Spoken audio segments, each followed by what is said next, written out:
The Late Night Alternative with Iain Lee on Talk Radio. We have ways of making you talk. Are you kidding? Hey, now, wait a minute. Hey, we are the monkeys. You know we love to please. A manufactured image with no philosophies. We hope you like our story, although there isn't one. That is to say, there's many. That way there is more fun. You've told us you like action and games of many kinds. You like to dance, we like to sing, so let's all lose our minds. We know it doesn't matter, because what you came to see is what we'd love to give you, and give it 1, 2, 3. But it may come 3, 2, 1, 2, or jump from 9 to 5, and when you see the end in sight, the beginning may arrive. For those who look for meanings, inform as they do fact, we might tell you one thing, but we'd only take it back.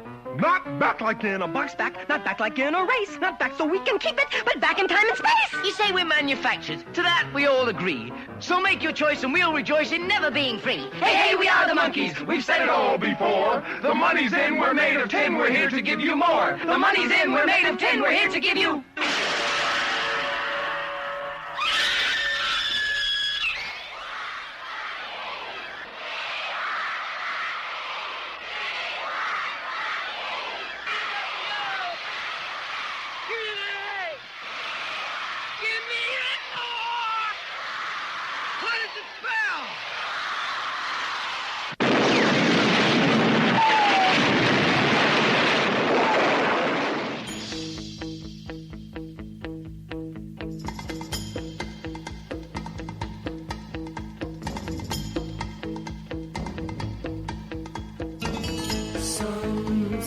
Doesn't change, there is only one, always changing inside. What does it become? Can you dig it? Do you know? Would you care to let it show? Those who know it use it, those who scorn it die. To sing that you can dig it is to make your soul to fly.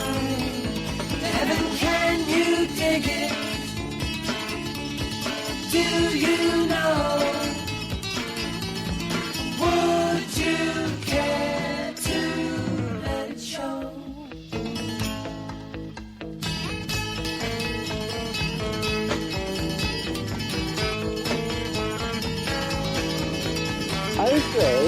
Double 4, 9, 1000. Wow! Can you dig it? Do you know? Would you care to let it show? There is only feeling in this world of life and death. I sing the praise of never change with every single breath. Can you dig it? Do you know? Would you care to let it show?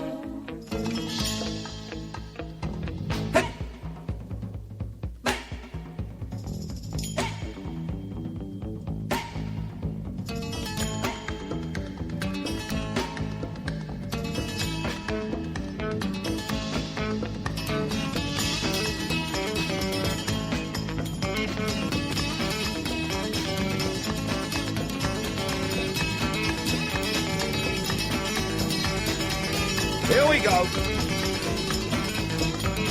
2 down. Hey. Yeah, man alive. I'm glad I wasn't on air yesterday. It would have been a tough one.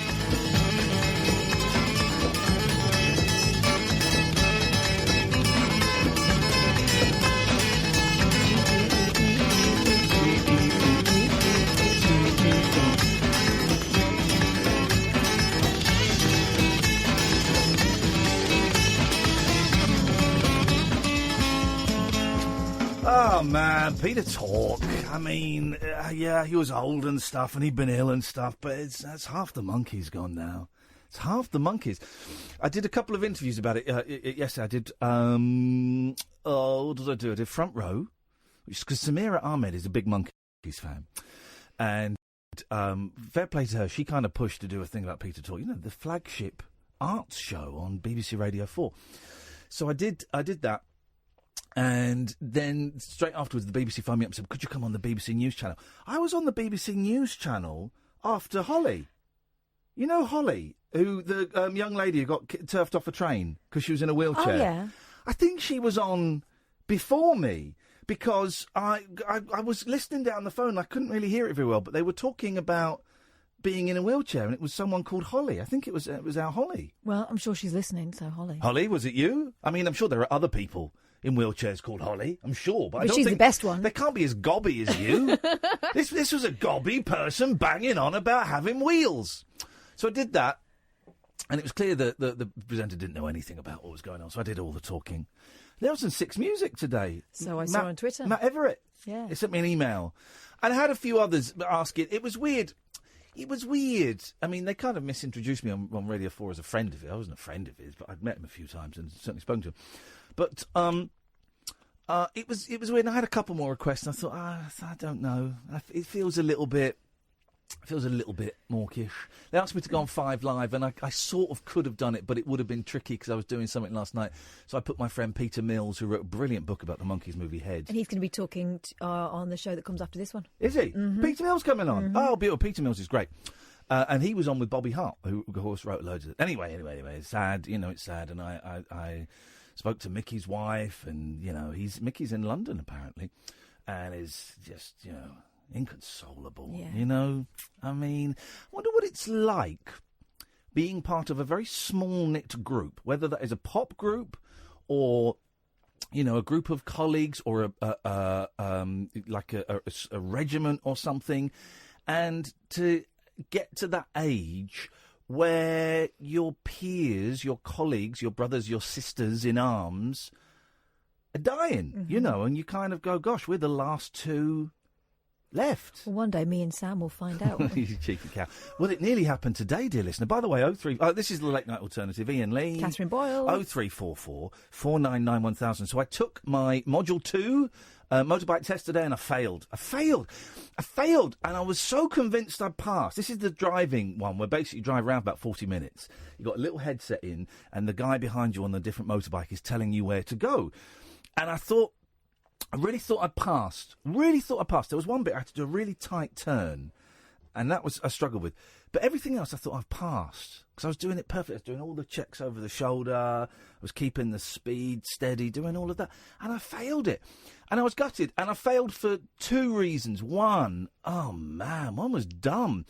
One was I was going around quite a complicated roundabout, and I put my left turn signal on a bit too early. So it looked like I was going off one junction before, and I failed on that. But then I failed on 2 reasons. When you fail one thing, you fail the whole thing. But there was a second reason I failed, and he said, you were going too slow. And I'm thinking, what? I've got more points in my licence than you make up your own joke there about someone who's got a lot of points. But I was like, really? He said, yeah, there was a 50 and you were doing 33. And I was thinking, well, I don't think I was. Were you doing 50k? No. I had my eye on the miles. I'm sure I had my eye on the miles. So I failed, and I was gutted. But here's the more worrying thing: I fell off my scooter on the way in. On the way to the thing, I toppled off the scooter. I've never had anything like it. It was going around a roundabout, and I kind of now I sort of struggle with roundabouts a bit. And now I'm struggling even more because I'm developing a thing about them. But so I was turning right at a roundabout, and I was when you then turn off the roundabout, you've got to look over your left shoulder, which is not something I instinctively do. So I was practicing that, but I turned too far to the left to look over, and I just felt myself toppling over, and I fell on my right hand side. The scooter, and it's a big old thing. The scooter fell on top of me. Luckily, there were no cars going around the roundabout.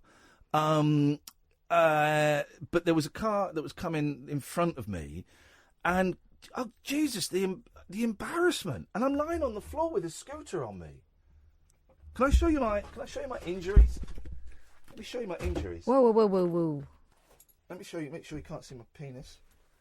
Look, that's there. That's going to bruise up. Look at that. Ah! You can't see my balls on the camera, can you? Can you see my balls? That's going to bruise up. So the right thigh is He flies up. I like it like that. The right thigh is quite badly bashed. There's a little bit swollen, and there's like a big scar down Did you there. hit the kill switch, or was it still going on top of you? It was still going. Ah! Still going. I didn't have time to hit the kill switch because suddenly I got up on the floor. I'm like, what the flipping heck? And so of course I got up. Thank God the bike worked. I was worried I'd knackered the bike. The bike worked, and I was sort of just dusting myself down and got back, and I was like, yeah, everything's cool. No one got out to help me because Britain is broken. Everyone's a scumbag. And then I drove off a little bit, and I kind of pulled in, and I just had to calm down.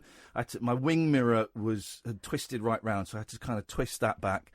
And I had to calm down, and then I drove on a little bit further, and I was just shaking, so I had to pull over again and just. And then I failed the thing, and I heard the last hour of your show last night, and I heard you talking about how you failed your module 1. Yeah, on a really easy bit. I don't know what happened. Just completely choked. And the thing is, for both of us, it doesn't matter. It doesn't matter. We're not like 17-year-olds, and our job depends on this. No, we've got cars. We're not going to be stuck at home. This is kind of like a hobby.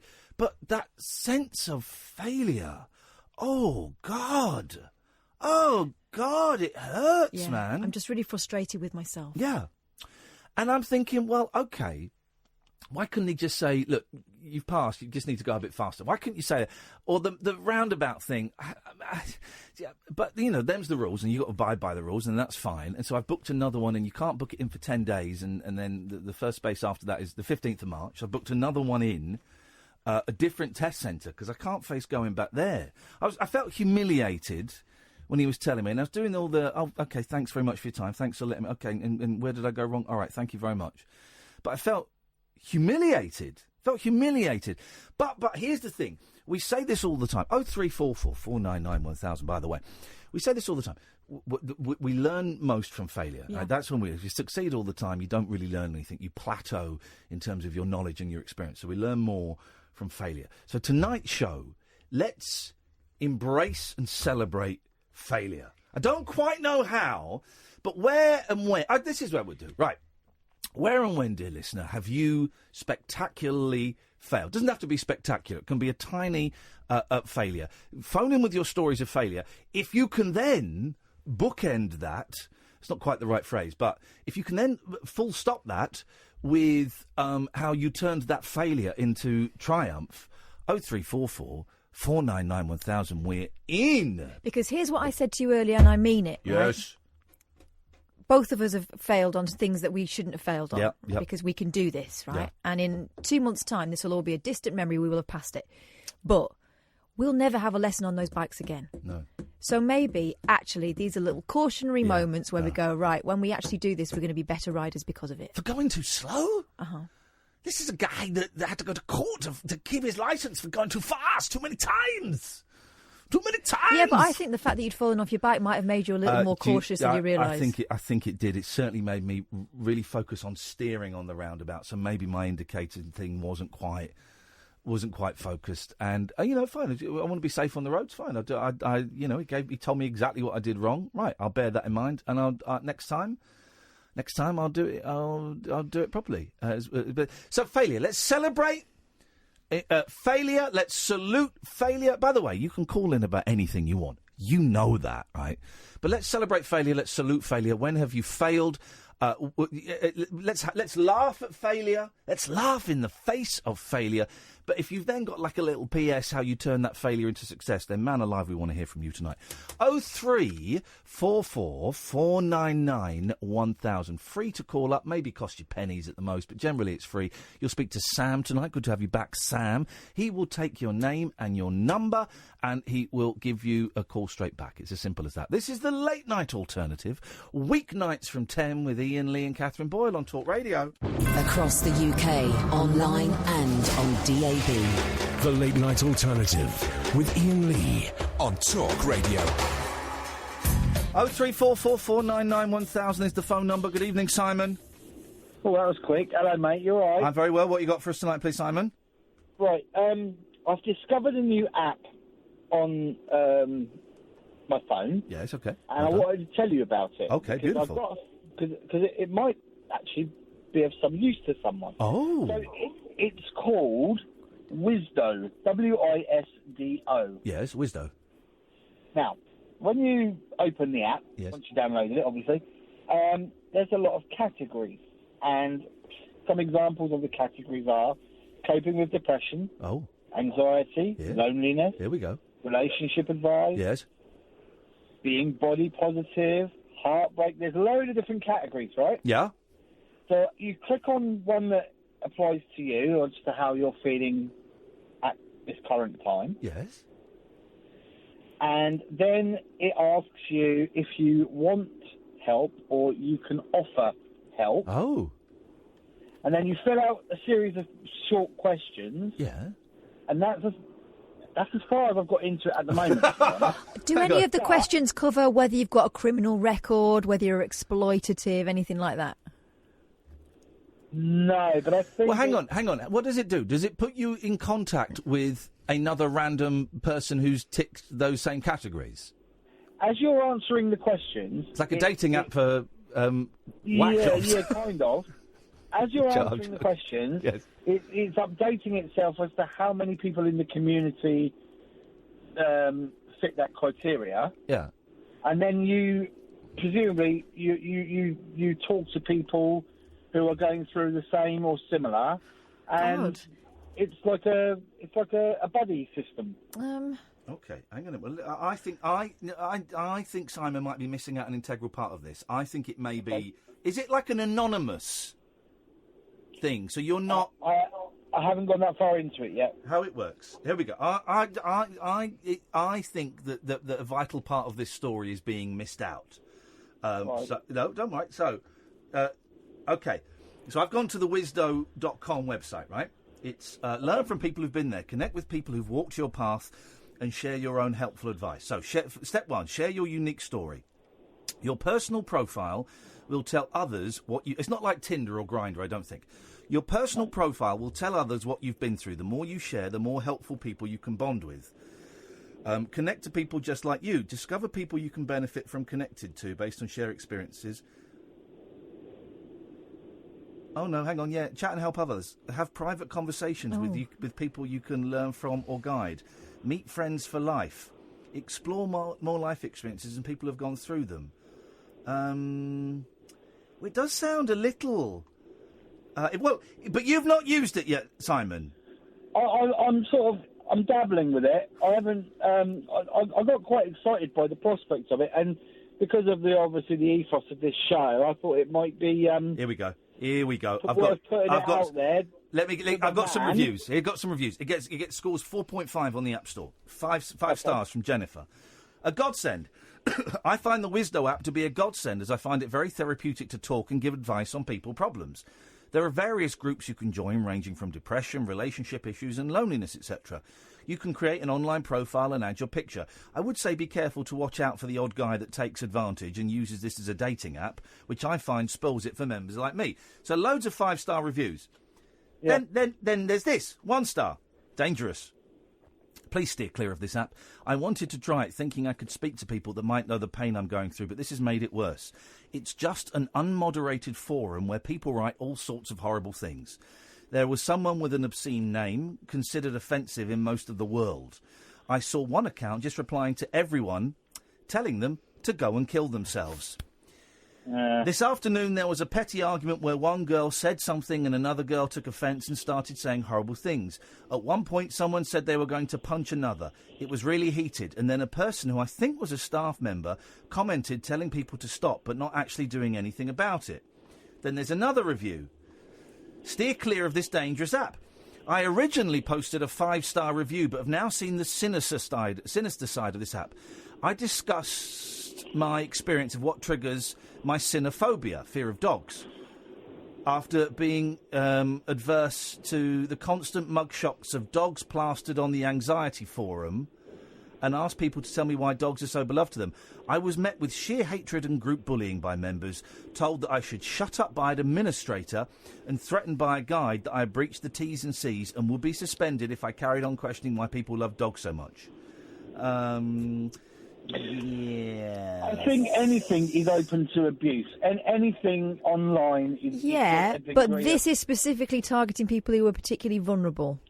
Well, yeah. But Hey, listen. Again, it's going to attract the wrong sort of person. Exactly. Too, but, You go on there, you have a look, and have a look. Let us know what you make of it.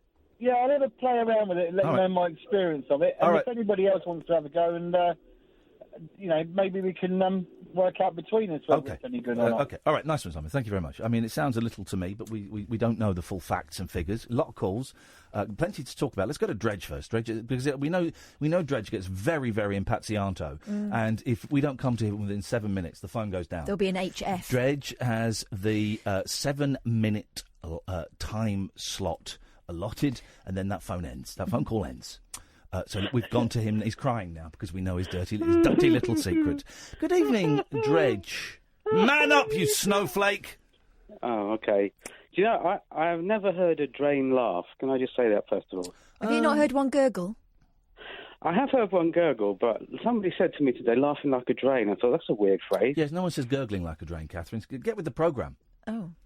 Get with the programme. But anyway. Yes? Interesting thing. I'll be the judge of that.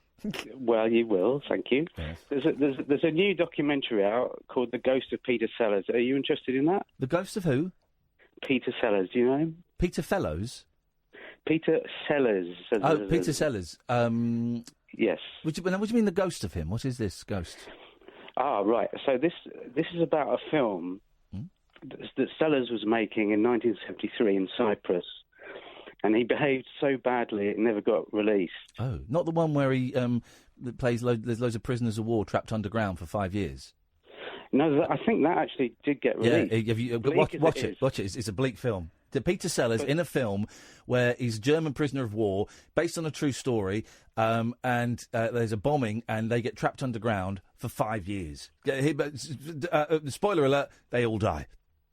Well, now nobody needs to watch it. No. It's quite but dry. This one, right? Yes. Ghost in the Noonday Sun. Even you haven't heard of it, so that's interesting. Okay. Film called Ghost in the Noonday Sun. Milligan was also meant to be in it. He was meant to be writing it. Yes. So I have heard of Sellers was just such difficult, and he refused to cooperate. Essentially, he was an A-man. He was a complete A-man. Yes. And whatever that means. Ass-man. He was an ass-man. And I don't know about his personal life. Steady. But probably knowing Sellers. Basically, he was so awful, they didn't release it. But the interesting thing, a brilliant story was, like, Sellers asked him... What's it called? What's this film? What's the... Ghost in the Noonday Sun. Ghost in the Noonday Sun. That's it. Okay. So Cat's listening, you're obviously... I do listen. He's just waiting for the ass jokes. Oh, no, but wasn't that released recently, Ghost in the Noonday Sun? No! I think Will you listen? Hang on a minute, I've got it... Hang on a minute. Hang on. Here we go. This is it. Here we are. It's about pirates. Is it about pirates? Yeah. I'm watching it now. No, this is a documentary about it. No. Get with the programme. Come on, little ducky. Lovely little It's Peter Sellers in Ghost in the Noonday Sun. That's it, yeah. Okay. Yeah, I'm watching it. Well, maybe it was released on YouTube yesterday. Anyway, can I get to the interesting story? This was published on December the 31st, 2012. Someone wanted to give this to the world as a gift on New Year's Eve. Yeah, but is that the documentary about that film? No, it's the film that So pay attention to what he's saying to you. But you pay attention to what this idiot is saying. It's the film that he says was never released. Dredge. So anyway... it was released in 1985. What do you... Well, you've never... How come you've never seen it, then? Yeah. Because I've not seen everything. My favourite Sellers film is Hoffman. That's a disturbing piece. I don't remember it very well. Isn't the Hoffman the one where he plays like this sort of really creepy sort of old businessman who seduces a young woman or something? Yes. Now, my favourite Sellers film, and it really is The Optimist of Nine Elms. That's beautiful. You know who's in that? Film. Keith Chegwin. Yep. But do you know who else is in that? Peter Sellers. He is? Yep. That's a great film. But the thing about this Ghost in the Noonday Sun was, on a day off, Sellers asked this director, Peter Medak it is, who's made this documentary, asked him if he could film a Benson and Hedges cigarette advert that he was going to be in. Oh, I remember this story. Yeah, go on. So they set it all up and everything, and Milligan's going to be in it as well. They're both going to be in this cigarette ad. So anyway, on the day, Sellers says to the director, he can't be shot holding the box of cigarettes. And Milligan chimes in and says, yes, I can't be shot holding the box of cigarettes either. Oh. It turns out the reason was Sellers was chairman of the Anti-Smoking League and Milligan was the assistant chairman. So where do we watch this documentary? Well, it's been released on Feb 26th as part of the Glasgow Film Festival, so you'll have to go up there. Glasgow. All right, thanks. Now you tell me it'll go to Glasgow, yeah? Yeah. Thanks very much for your call, Dredge. Unbelievable. 0344 499 1000. Cameron, Clive, Alan, stay there. This is the Late Night Alternative, weeknights from 10 on Talk Radio. The Late Night Alternative with Iain Lee on Talk Radio. We'll get you talking. Here's some exciting news. So you know the Mike Reid Chevy Chase, the Evening with Chevy Chase. Were you there for that? The Evening with Chevy Chase, hosted by Mike Reid at the Hammersmith Apollo, and a lot of people phoned in and said they were very disappointed. But at the same time, a lot of people phoned in to say that it was one of the nights of their lives they'll never forget, and they learned a lot about tennis. Well, here's something interesting. The producer of that evening has been in contact with me. I'm hosting an evening with Kelsey Grammer. Yes, man! A tennis evening with Kelsey Grammer. An evening with Kelsey Grammer. I think tickets go on sale next month at the Aldwych Theatre. It's me and Kels. Me and Big Kels. Kelsey Grammer was listening to the show the other night. Hey! So me, an evening with Kelsey Grammer. And I posted it on my Facebook, right? And someone says, Tim Boone's, loads of people say, oh, yes, it looks great. Oh, I'd love to come. Oh, it's a bit too far. Oh, well done. Oh, no, Mike Reid. Mike Reid was busy then. Then Tim Boone has posted, he's a Trump lover, Brexit supporter, Conservative. You can have him, Iain. Oh, piss off. You're miserable. Good, I don't want you there. Who cares about his politics? I'm not there to discuss politics with them. I'm there to talk about Frasier and Cheers and Down Periscope. That's what I'm there to talk about. Not there to talk. So the wall that Trump's planning. What's your thinking behind that? Couldn't give a stuff about his politics. It's not about politics. It's about his acting career, being in some of the best TV shows ever. Frasier is class. Cheers was amazing. You watch Cheers now, it's still funny. It's still funny. So stop being such an A-man. Get with the programme. Get with the programme. 0344. Anyway, I thought that's happening. I might be doing an evening with Charlie Sheen. But that's that's not definite yet. That's not definite yet. That's on stage though, right? Katherine. But yeah, an evening with Kelsey Grammer. You coming? Of course I am. Okie dokie. So Kelsey, tell me about. Who cares about? What do you even write about the politics? Who cares about his politics? Because who cares? that's what people are primed to think they have to be bothered about these days. Forget that. He's a brilliant actor. He's been through a shed load of ups and downs, and he's in some of the biggest TV series of all time. And here's the thing.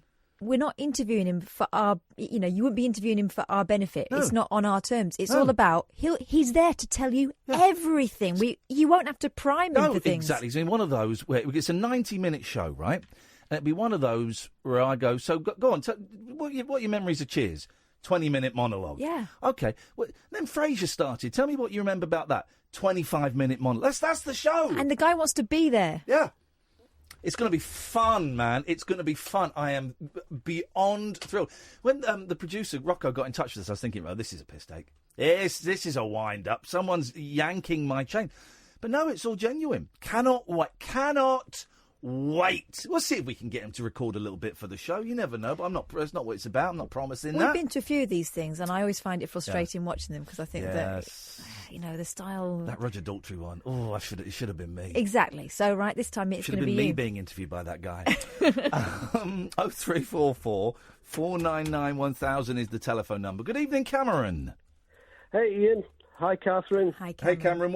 I fell off a motorbike today and it landed on me and I've ruined my jeans and I've cut my leg. But apart from that, life is tickety-boo.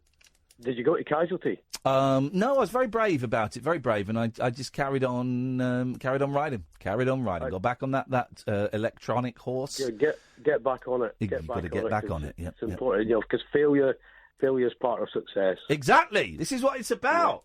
Yeah, it's all about. You ever failed, Cameron? Yeah, well, I failed once. Yeah, I had a really. I was working at radio a long while back, Ian. Yes. And I had a young producer, and she wanted to be famous. She wanted to work on radio and do great things. Producers who want to do more than producing, Cameron. It's just listen. Just know your job. Producing is a great job. Stick to it. That's it. I tried to tell her. She was desperate for the limelight. I said, no, listen, it's not about you. It's about me. I'm the star here. Yeah, I can tell. She just wouldn't take that. You've got that vibe. You've got that vibe, Cameron, of someone who is the star, who should be the focus, who should be the centre of attention. You can just feel it. And I feel like I listen to you and Katherine, and I can hear that tension as well. Ian, I can hear that, that somebody trying to... Thank you for picking up on that. I just wanted to say I feel for you, because it's tough, but when this started, Cameron, Katherine was on the other side of the glass out there, and somehow, and I don't know how, I don't remember the moment, but suddenly she sat next to me, she's introducing herself as co-host. What? It's true. Yeah. You say it. Yeah. Yeah, she did it with me as well. No, it wasn't. It wasn't her. Yes, it was. It was. Katherine Boyle. Katherine Boyle was the Black Widow. This is no Cameron. Who is this? Yeah, she killed my career, Ian. She killed it. Come on, Ronnie. I think you may have had a hand in. I think you may have had a hand in that as well, young man. Listen, Ian. It just was a nightmare. I wanted to do a show, but it's all about Katherine and her voices and singing and the whole. Let me on. I said, Katherine, leave it. But no, she wouldn't. So I've been listening so long now, Ian. I wanted to just lend my support to you. I feel your pain. Bless you, brother. And you're so patient with her. Yeah. So patient. Because, you're the talent. You are the talent. And, it's just, but, every night I weep. I weep every night, Ian. I just listen. I think, come on, Ian, be brave. I'm going to be brave. I'm going to be brave. Here we go. Yeah. Yeah. Get out of my studio. All right, can I go on? Well, no, hang on. Well, hang on a second. From next week. Oh. From Monday, get out of my studio. Are you busy next week, Ronnie? What do you need? Do you want me to do your career again? To launch your career? Please. Hey, listen, man. We haven't met. This is Ronnie Barbour, dear listener, who is a fantastic broadcaster. Oh, my goodness. Worked with Katherine 100,000 years ago. We haven't met. When are we going to go out for a coffee? Well, I'm trying to. I'm very busy. Ian, it's awkward. There's tension between me and Katherine. She's not coming. No. All right, no. That's just me and you. Then. Yeah, okay. Well, let's do it then. Let's get it together next week, Ian, and we can just talk over each other's problems. We'll just talk over each other. I have to say, Ronnie, that Katherine always slags you off. No, is constantly rude about you and says how you held her back by about 10 years. Yeah, me too. Well, I say exactly the same thing, and but She was a wee girl which came in. She was only like 14 or 15 and wanted to do it. Now and, she's about 50. And I mentored her for a bit. I was her mentor, and she and look where she is now, Ian, trying to steal the limelight. Listen, I'm joking, man. She always is banging on about how great you are, what a talent you are, how this industry sucks, and talented people who are a little bit different get shafted. And Ronnie Barbour is the reason why I didn't jack it in. You uncorked my genie. Oh, BBC, wasn't it? You're allowed to do it back then. More than once. You did. Oh, I'm so grateful. It's so nice to hear your voice. I was welling up. Yeah, well, I nearly phoned last night, but I thought, I miss Ian when Ian's not there. So do I. Hey, listen, man, Ronnie, honestly, get in touch via Katherine or whatever. Let's go out have a lunch or something. It'd be really nice to meet you. I would love to meet you too. Thank you, brother. All right, go well. Cheers, Ronnie. Thank you. He's one of the good guys. I love him. Yeah, he's the best. Ronnie Barbour, ladies and gentlemen. Yes, sir. We'll have some of that. Thank you, Ronnie. Oh, look, you've gone. That's my Mr. Miyagi. You've gone all misty-eyed. Where was it? 3 counties? 3 counties, and I'd been doing my own shows, but not really on my own terms. And I was thinking, maybe I'm no good at this. I'm going to jack it in. And then Ronnie was there, and I started writing bits for his show. He did this brilliant kind of topical comedy show, which you just don't get on the BBC, or local BBC certainly anyway. I started writing bits for him. He was just really encouraging, and I ended up actually jacking in the breakfast show job. No. I was a co-presenter on the breakfast show. Yeah. I said I didn't want it, and they were, "Were you nuts?" I said, "No, I want to be happy." And Yeah. working with him, the happiest few years that I had there. He's good. I've listened to him. He's brilliant. And he made me feel like I could do stuff, you know. Well. It was great. Thank you, Ronnie. I appreciate that, man. He's a gem. Clive and Alan, stay there. 0344 499 1000, the late night alternative on Talk Radio. Take a trip into the alternate reality of late night radio. I think I'm in something like The Matrix, and so are you. The late night alternative. Hello, hello. With Iain Lee. Is there anybody out there? On Talk Radio. Hello. 0344 499 1000. Let's go to Clive. Good evening, Clive. You're all right, Bob. You're all right, Kathy. All right, Ian. How you doing? Very well, Clive. What can we do for you this evening? Good evening. I just wanted to talk about Channel 19. Channel 19? You know, Breaker. Oh, the CB radio system. Oh, right. So I've been on 19 in the Black Country recently. Yeah. And Are you on it now? Because you're a bit muffled. Yes. I mean, could you take the phone out of your trousers? I'm on the other side of the North Sea, I'm afraid. I'm cycling. But, okay. I was listening to it earlier, and basically I like listening to it because parts of the Black Country, it's like threads really happened, and you can tune in. Yes. But what's going on, and you've never. No heard one anything uses like CB anymore, do they? Don't tell me that, because I'd buy one. Don't buy another. I want to buy one. No. Right, come up Clent on a Friday night. We'll go up Clent and we'll go on 19. I'm telling you, you've never heard anything like. I've heard Russian taxi drivers, people in Netherton, people in Southampton, all over. Well, anyway, have you got? You must have a big rig. Have you got a big rig? Mate, mine's massive, but we'll leave my trousers out of it. No, tonight. not talking about your penis, obviously. I'm talking about your rig. Citizen Band radio. Mate, I've just got a handheld in my car up Clent. Anyway, that had a point. I wanted to tell you about some of the weird stuff you hear in the Black Country. Okay. It's like Jeremy Kyle in Chernobyl. Okay, yes. And there's some bloke on there goes, telling you I'm a great breaker, but you need to knock the Frosty Jacks on the head. Okay. It ain't good for you, so you've got all this going on. And then he starts getting all political and says, Theresa May's treating us like a bunch of Mongols. I says, well, that ain't right. Okay. So I start having a go at, the down isn't there, right? Anyway, so... What's he talking about? I reckon... Okay, we can't hear you very well, Clive. On the TV. Yeah, we can't hear you. All right, okay. Thanks. Jesus, I mean... So I got a letter today. Got a letter. Do you want to hear my letter? Yeah. I got delivered to my house. Didn't have my name on the... didn't have my name on it, but it's a letter. It's from Northampton. No, Nottingham. Somewhere in Nottingham, right? Handwritten envelope. Oh, that looks like it's been done with a ruler. Yeah. No name on there, but let me get the letter. I don't like this. No. It's a typed letter, okay? ABBA. This is to inform you that all the food you ate since first grade... Now, it's written in American, which makes me think it's off the internet. This is to inform you that all the food you ate since first grade is alive in your body, especially the dead animal remains or meat, since it was cooked alive and is alive in your body. Huh? Anywhere it goes now, you must go with it.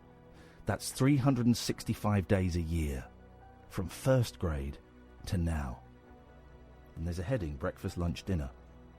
Also, newborn baby received your first grade body, or a meal just like the 365 days a year. Another heading, breakfast, lunch, dinner. And this is where it starts to get freaky.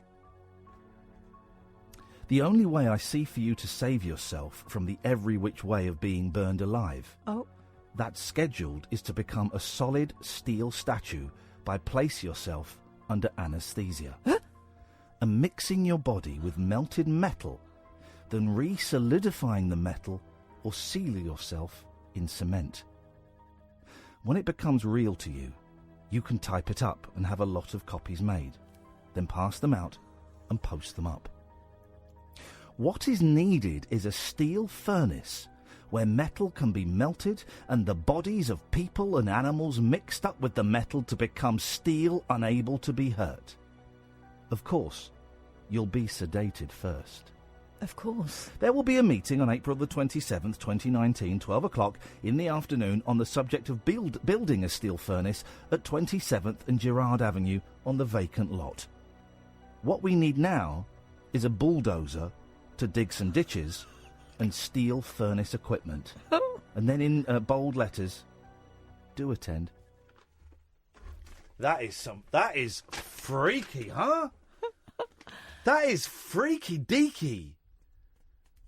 It's handwritten. But at the top it says ABBA. ABBA.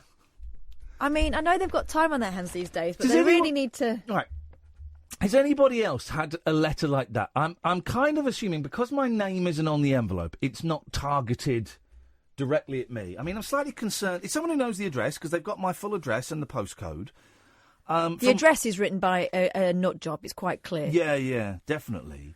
It's from Nottingham. So I don't. I mean, it does make me slightly nervous. Right, what can you smell on there? Come. Oh God.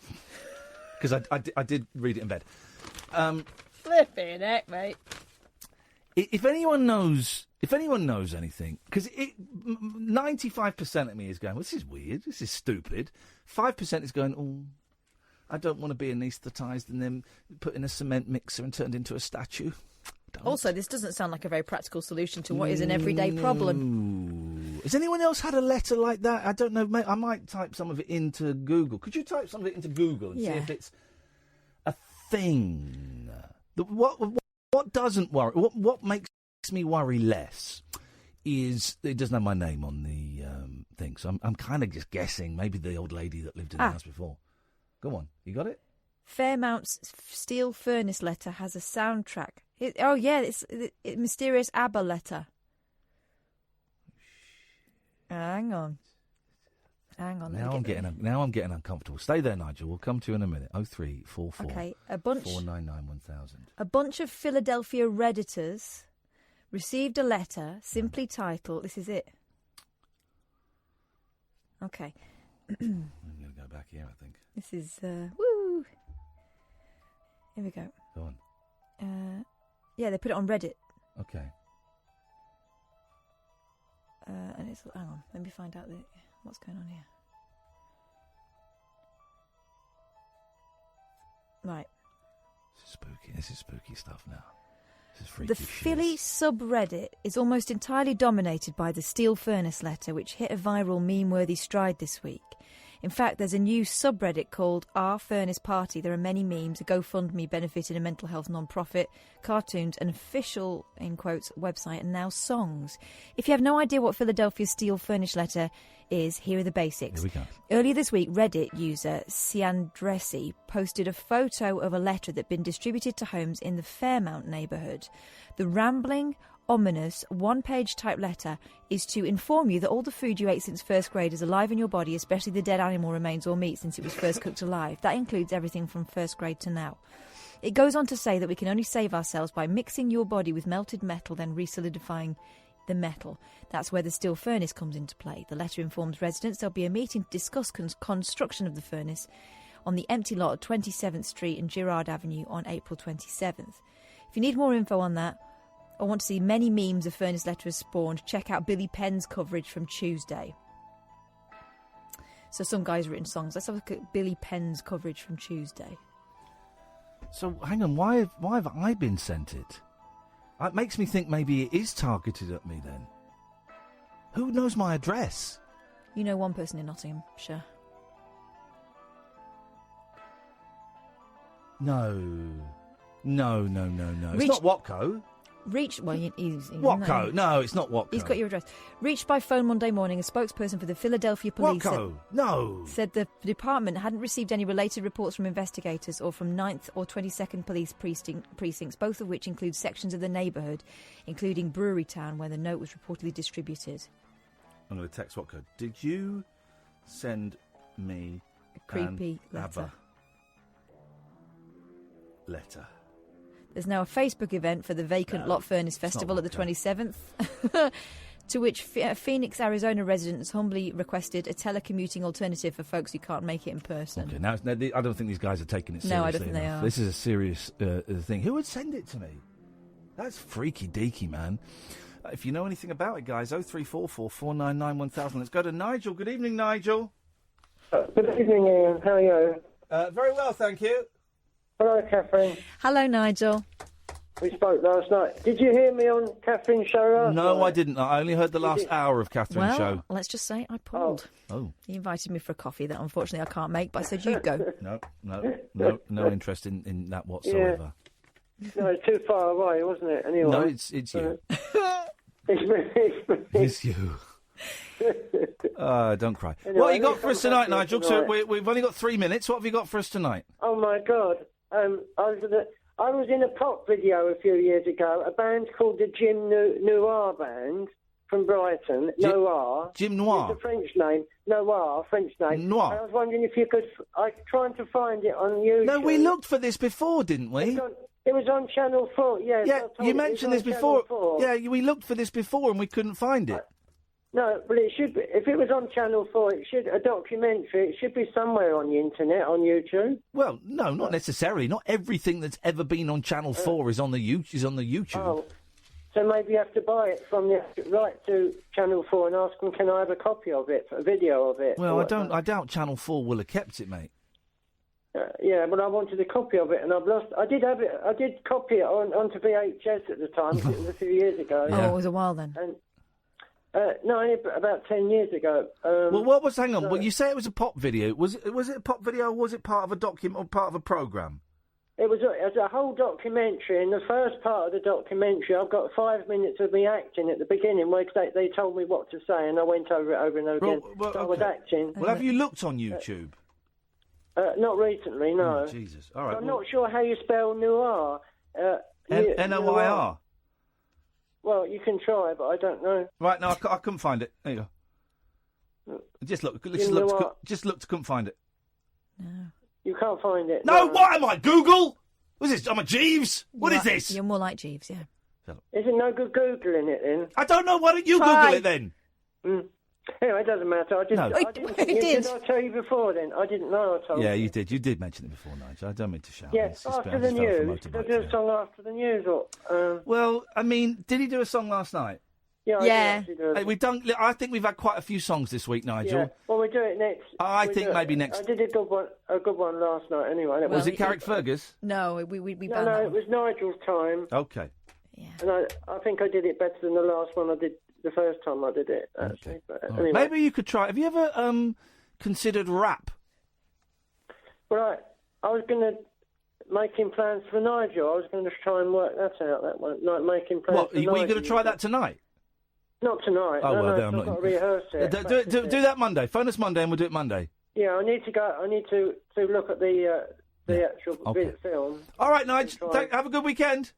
Yeah, and you. God bless. Bye-bye. Tutty bye. 0344 499 1000 is the phone number.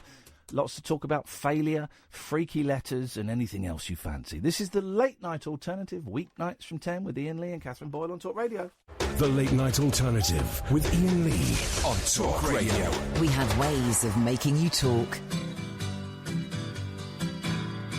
Look out, here comes tomorrow. That's when I have to choose how I wish I could borrow someone else's shoes. Mary, oh what a sweet girl, lips like strawberry pie. Sandra, long hair and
Ladies and gentlemen, you are listening to the instrumental. Thank you. We hope you enjoyed it. And now, back to the song. Well, I see all kinds of sorrow, wish I on the loved one. Look out, here comes tomorrow. Oh, how I wish tomorrow would never come.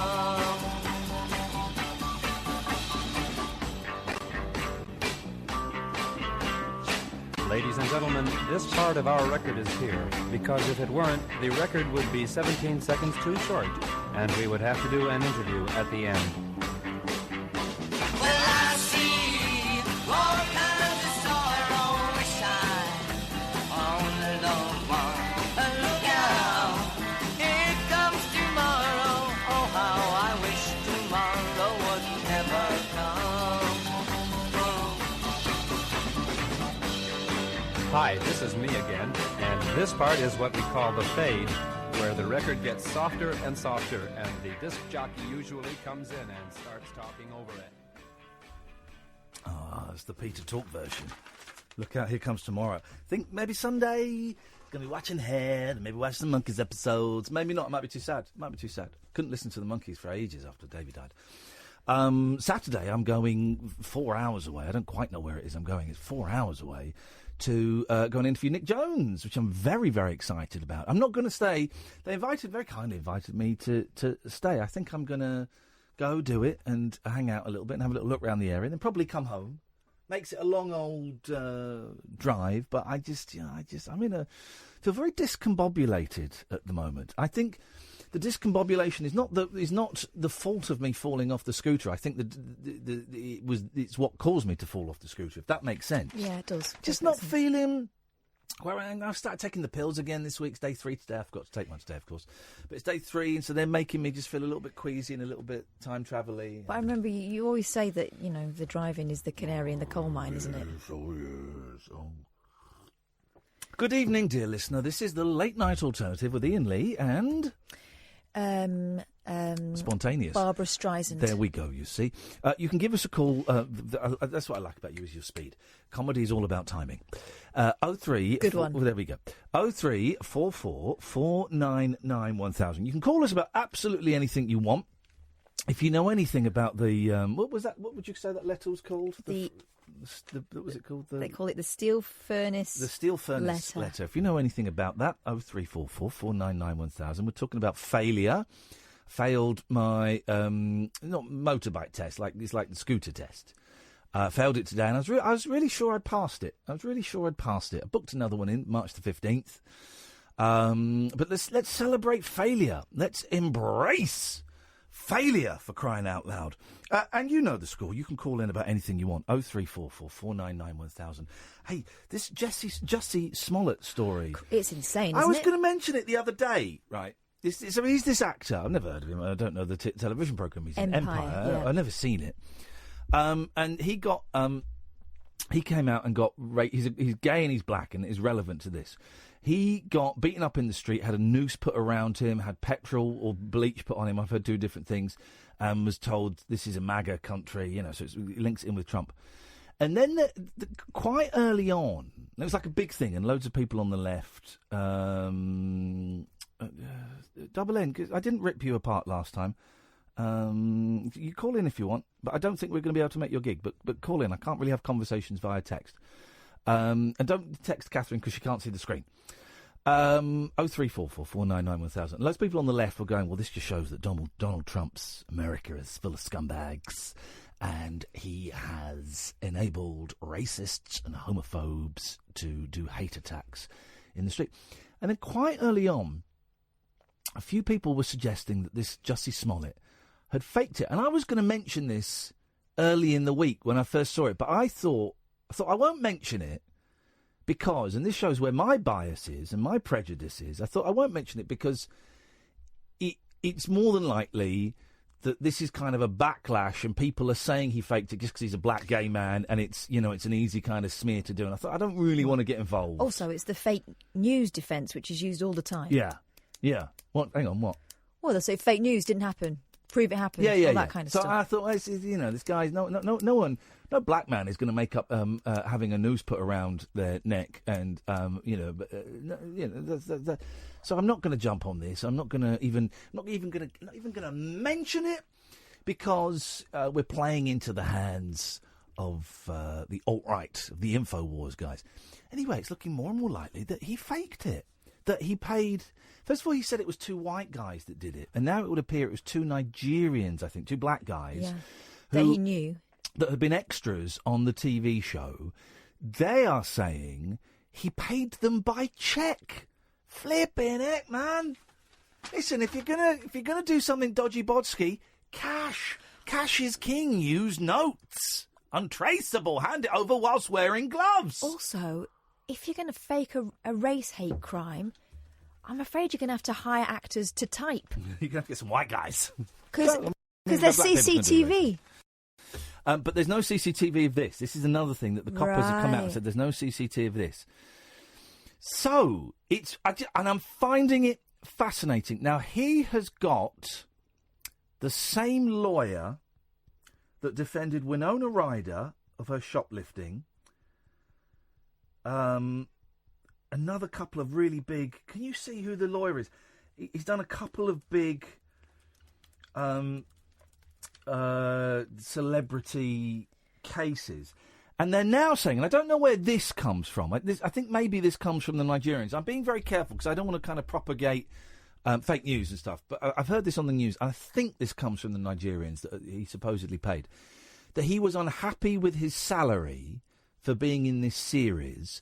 So he wanted to create more of a buzz about him so he was more bankable. So he was worth more money. So he'd get sympathy for being a victim of a hate crime, a racist and homophobic attack.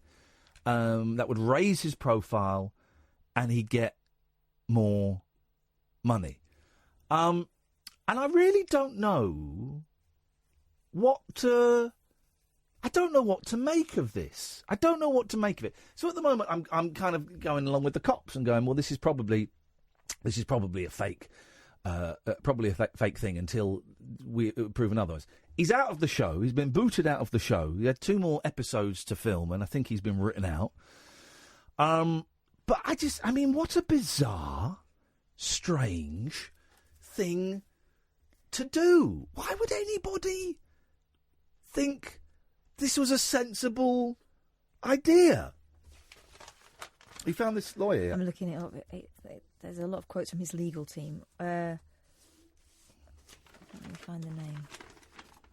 He's done loads of celebrity cases. Winona Ryder. What was the other one? Mark Garagos.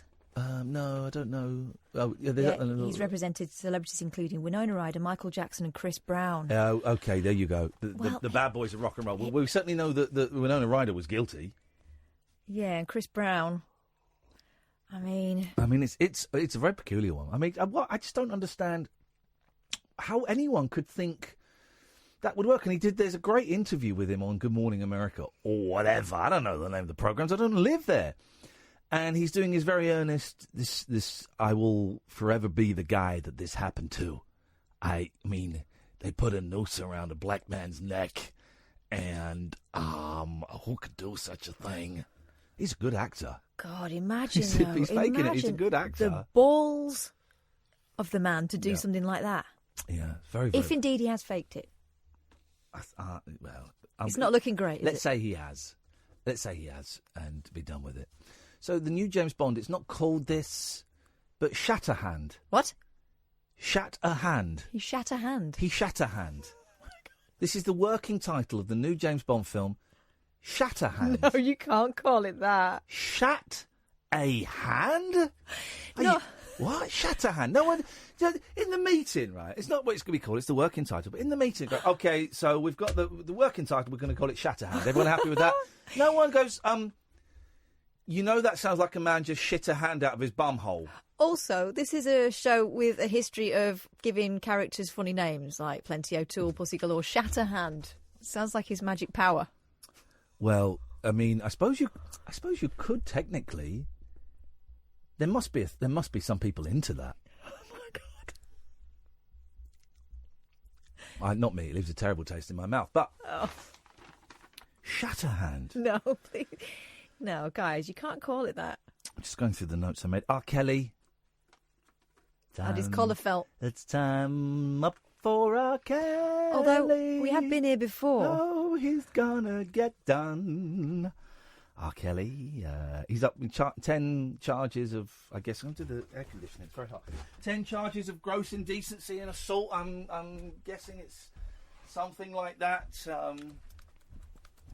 It was a matter of time. Oh dear. What's going on? What's going on in the world? 10 counts of aggravated criminal sexual abuse, Oh, yeah. some involving underage victims. Well, it looks like that television documentary opened the sluice gate, maybe not the floodgates, the sluice gate, and let that scumbag be. It's a weird world we're living in at the moment, isn't it? Isn't it? Strange times. Someone phone us up and cheer us up. Come on, guys. Yeah, it's looking really bleak. Bleak. It's bleak. It's very, very bleak. 0344 499 1000, the late night alternative with Iain Lee and Katherine Boyle on Talk Radio. Unmissable late night radio with the original king of unconventional conversation. Make contact with Iain Lee. The late night alternative with Iain Lee on Talk Radio. 0344 499 1000 is the telephone number if you want to give us a call. Lines are empty. That's fine. We'll work with that. The man with the tooth growing in his nostril. I found that one too. Rare condition left the 59-year-old with a blocked nose for 2 years. Now, here's the thing. Quite often when people die and they cut them open, there's teeth inside them. Teeth grow... No, I mean, I say quite often. I mean, no, it's not. I mean, it's relatively rare.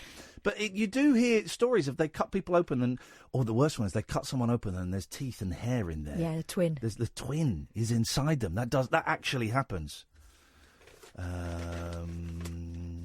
Hi, Iain. I saw a fake news article about you falling down a well with a neck brace. Surely that was just nonsense for publicity. Dave in Wales. No, that's not true. That's an untrue. That is fake news. I did not fall down a well with a neck brace. I fell down a well and then had to wear a neck brace as a direct result of that, Dave. So I'm always happy to clear that up. The unidentified man had also lost some sense of smell and had discharge. Discharge is such an unpleasant word. Specialists removed... God, the Daily Mail website has got so many pop-ups. Dear God. The specialists removed a tumour in the nose which was found to contain a tooth. It could happen due to face trauma, but there was no evidence in this case. Face trauma? Like a smack in the face? Is that what it means? So your teeth grow upwards? A 59-year-old man had a tooth growing in his nostril because... Oh, my God, and there it is. Because of a rare condition which left him with a blocked nose for 2 years. The strange growth... called an intranasal retained tooth, or a nose tooth, can be caused by physical damage or development problems, but doctors couldn't explain this case. After doing scans and investigations to try and work out what the growth was, doctors removed it during the surgery and discovered it was an entire tooth. Ay, ay, ay. Growing a tooth in the nostril is rare, all right, and it's thought to affect somewhere between 0.1% and 1% of the population. It's not that rare, but can go unnoticed. The report was published in the journal BMJ. Case reports included pictures which clearly show a pearly white tooth inside the unnamed man's nose. Yeah, and that made me think maybe you don't have to brush your teeth. You sort of cover it in bogies. Oh, my God. How could you not know it was up there? The man who saw doctors at the ear, nose and throat unit at University Hospital Aarhus had been suffering from a blocked nose and loss of sense of smell over the past couple of years. He also had a regular, milky discharge. Flipping heck, man. Coming from the left nostril. After topical nasal steroids, sprays to reduce swelling, had failed to solve his problems after a month, he saw a doctor. It can easily be missed, the doctors, led by Dr. Milos Fugschlang, wrote. Diagnosis is important since it can potentially cause disease. A scan revealed the man's nose... Oh, look, so they removed a tumour and the tooth was inside. Yeah. A scan revealed the man's nose was crooked to one side and there was a mass growing in his nasal cavity. Doctors suspected it was a cyst or even a tumour and decided to operate and pull the growth out. Previous case reports have described this condition happening when normal teeth are displaced after facial trauma, infections or developmental problems such as cleft palates. They found the man has broken his jaw and nose when he was younger, which had needed surgery to reconstruct, but they couldn't find any link between the two. This is freaky, man. The doctors added, our patient most likely had the intranasal retained tooth, or nose tooth, most of his life, but had late onset of symptoms. The patient was fine within a month after he used a nasal saline irrigation. I love a nasal saline irrigation. You ever had one? I used to use them on the baby. So cleansing. It's wonderful. Intranasal teeth or nose teeth are a rare finding, but important to recognise since nasal congestion, chronic discharge and hyposmia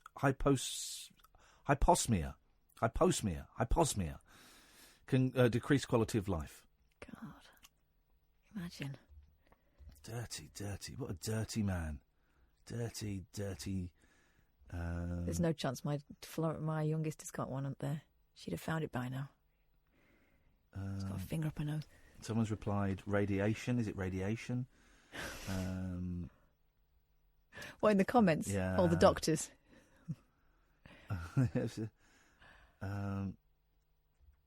Just as macabre, it's not unknown for a cancerous growth to have teeth and hair.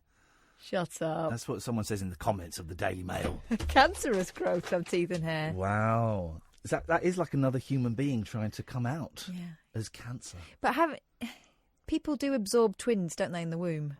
Yeah, they do. You'd never know. Well, gosh, I don't know. It's a strange old world. 0344 499 1000 is the telephone number if you want to give us a call. Don't forget, it's quiet on busy the first hour, quiet the second hour. That's the way it goes sometimes. It's Friday night. Not everyone wants to call in on a Friday night. That's absolutely cool. We are talking about failure. If you want to share your stories of failure, and maybe if you turned it into success, then that's something. But if not, don't worry about it. We're talking about this weird letter basically saying that I'm dying because I've eaten meat and I need to burn and become a statue or something like that. Very strange. It was I texted Watco. Watco wouldn't have sent it. Watco wouldn't have sent it. It's very odd. It's the second weird letter you've had there. What was the first one? You had that one? postcard. Oh, shoot, yeah. Does someone know where I live? Oh, God. How could they? Well, they might have followed me home. I mean, that writing is the writing of a lunatic. Yeah, deranged. It's one step away from someone cutting out a newspaper. It's not quite crayon. No, but I think they've used a ruler. I've definitely done lines, Yeah. but the L's, the letters are very straight. That is, that's weird, man. That's weird. Am I going to get murdered? Don't think so. Okay. All right. Well, it's okay. Well, I hope I do now. Oh, hang on. We can find out. Oh, yes, you got Magic 8 Ball. Because you were going to bring your tarot cards in, got so my I thought tarot I'd go cards. science. Yeah, I got my and tarot use the cards. Magic 8 Ball. Here we go. So, what question are you asking? Will I get murdered? Absolutely. Oh, shoot, man. Well, let's just hope that it's not Stephen. You're not going to murder me, are you, Stephen? No. Good. Well, that's okay. Well, that's. I mean, it's a some opening question, but as long as the answer is no, you sound like a trustworthy gentleman, Stephen. I will take your word for it. Please come into my house and use my spare bedroom. Here's my collection of knives. Didn't I put full stops in the letter? Exactly. What you got for us, Stephen? I've been listening to the podcast for a long time. Oh, bless you, man. Thank you. We appreciate that. I work early in the morning, so I usually go to bed about 10, and you guys put me to sleep. Well, what are you doing up at this time of night, then, you lunatic? You're going to be knackered tomorrow. I'm phoning for a reason. Uh-oh. Well, two. Does he want money? No. Okay. I've been trying to find out what's happening with Day 5, Season 3. Oh, yeah. Day 5. I can't find any information. I can't remember the guy's name. My name's gone blank. The producer, Josh, Jeff. It was a. What was his name? I can't remember. I can't remember his name. He's been on the show. He's a friend of the show. My mind's gone. Josh Flanagan, thank you, Sam. Thank you, Sam. Josh Flanagan, the producer, right? It's a brilliant, brilliant series. Our great showbiz mate. And he was gonna do season 3 of Day 5. Me and Kath were gonna get a part in it. We were gonna go over to the States in Phoenix, I think it was somewhere like that. We're going to see Ian Campfield in Phoenix if he's there. It's Texas, wasn't it? Texas, and we were going to go and do like a week of shows. And do you know what? It's funny you should mention that, Stephen, because I've been thinking for the last couple of weeks. I should really email Josh and find out if they have a date. Because if they have, we can start booking in our week abroad to do this week of shows from America. Because I'm thinking it would be nice to kind of sort something like that out. So I don't know, Stephen, but I am gonna WhatsApp him this very. Hang on, if I've still got his number. Hang on a minute. Let's. I'm gonna WhatsApp him. We're gonna find out. Well, through your podcast, I listened to the one when you had him on. Yeah. And I watched it. It was brilliant. It's good, brilliant. I've been itching for season 3 for a long time. I'm going to phone him up. I look on the internet and I can't find nothing. I'm phoning him up. Let's phone him up. I'm not having this. I'm not having Stephen waiting around. I can't. Do you know something? I actually joined Twitter just to add you and these guys to find out more information. Well, but I get nothing. I've deleted Twitter I don't now. understand how it works. Here we go. Let's phone up Josh.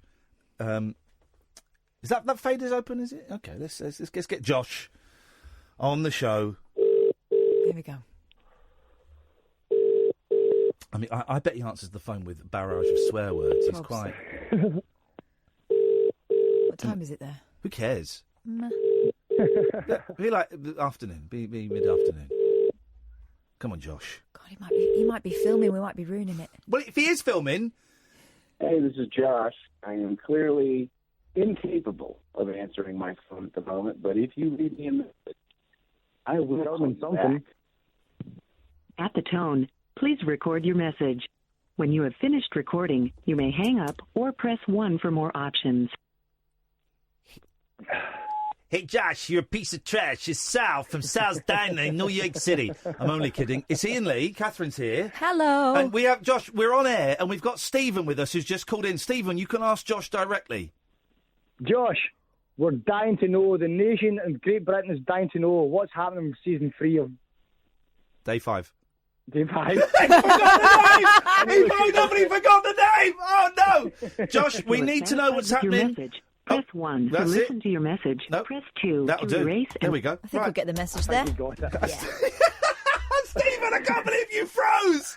I'm tired. I know I'm you are. sleepy. As soon as we know, Stephen, we'll let you. I'll send him a little WhatsApp as well because he's not got my new number, and we will let you know, brother. Cool. Thank you, mate. Cool. Cheers. Bye bye.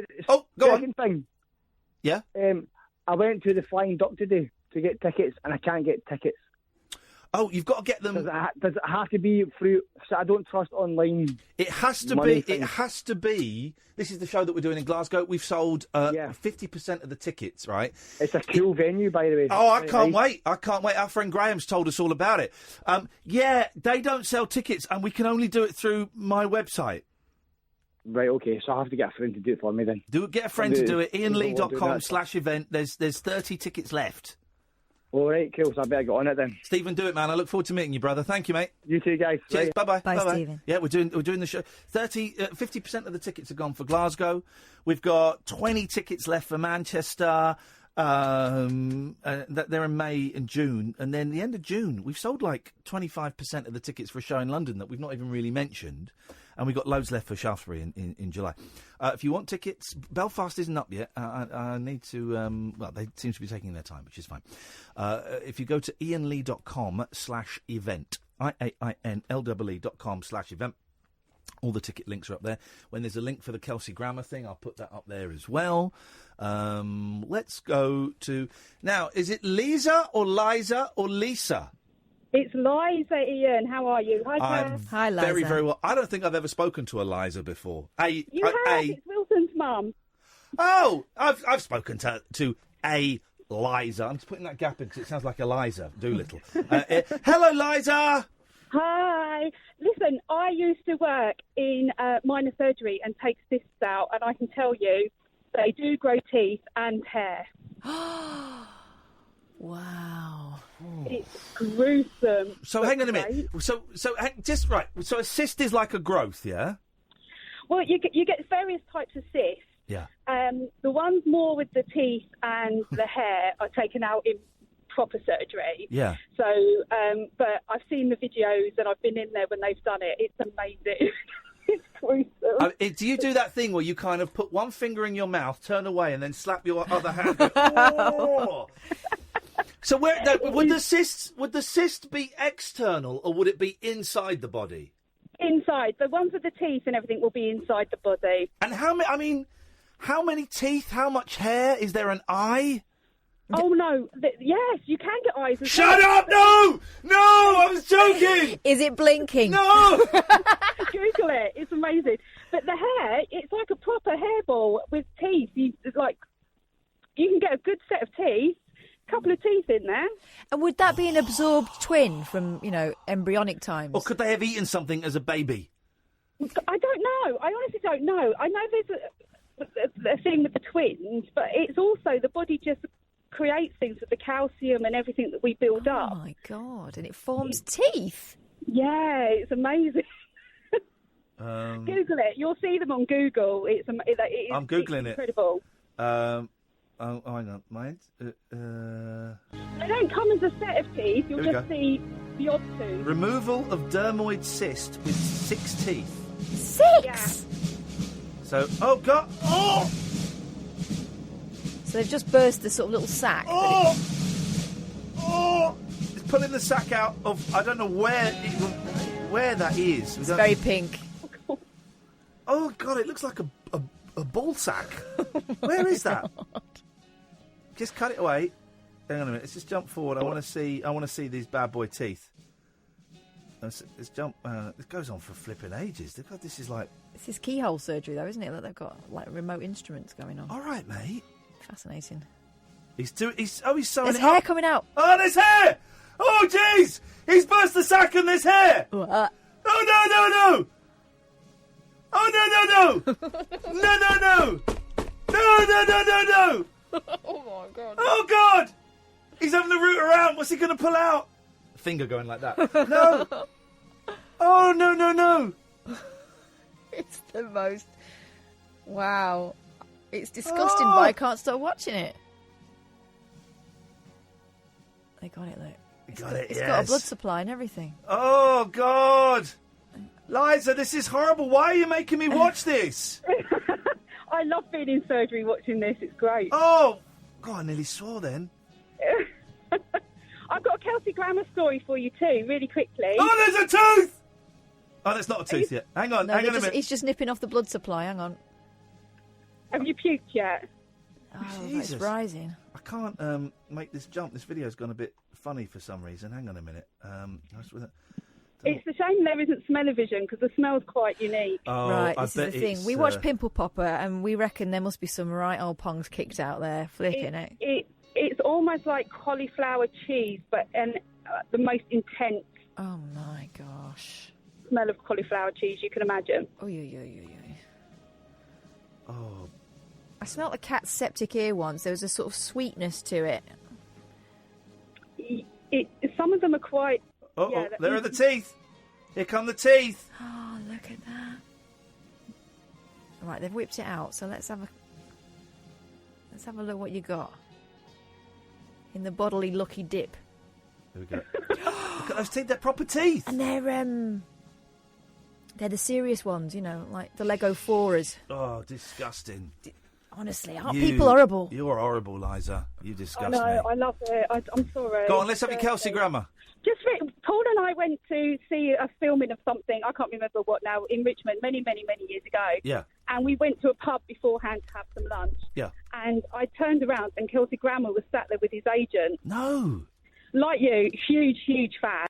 Yeah. And it was before mobile phones with cameras or anything. Yeah. And Paul went off to the toilet and I built up the courage and I said, could I have your autograph? Do you mind? Huge fan. He came and sat with us. Honestly, he's the nicest man. No, really? Could not get rid of him. He was so sweet. Oh, I thought you were going to do it Al Jardine and told you to F off or something. Oh, that's brilliant. No, he was just so lovely. he was with us for ages. In fact, he was then laid back for the filming of the show because we were there for so long. Well, first question. Kelsey, do you remember being in some pub about 25 years ago, some bird called Liza, and you were hassling her and her husband in a pub? What was that all about? Because he asked me how to spell my name, and I said Liza, and he said, how do you know it's a Z and not a Z? I said, because my dad's American. And he said, that's interesting because his nanny was called Eliza, I think, at the time. Oh. So that's how we kind of had a little bond over the name. So that's how it went on. But he's lovely. He's amazing. Well, I am very excited, of course, and I can't wait to meet him. And, of course, we all know, everybody surely knows how to spell Liza. I mean, if anybody gets it wrong, then you just need to listen to this. I know, exactly. There you go. See, there's a hole in my bucket and everything. Thank you, Liza. Cheers, my dears. Really terrific. Why is she so quiet? Whack her up a bit, please, Sam. I have a problem. Now, wait, it's not a big problem, but it is a problem. It's my name. You know, I find that still a lot of people call me Lisa. Oh. Wrong. My name is Liza. Liza. Has a Z in it. Well, for instance, somebody will come up to me on the street and say, hello, Lisa, how are you? I say, I'm fine, thank you, but it's Liza. Or somebody will say, Lisa, what a nice hat you have on. I'll say, thank you very much, but my name is Liza, and that's my hair.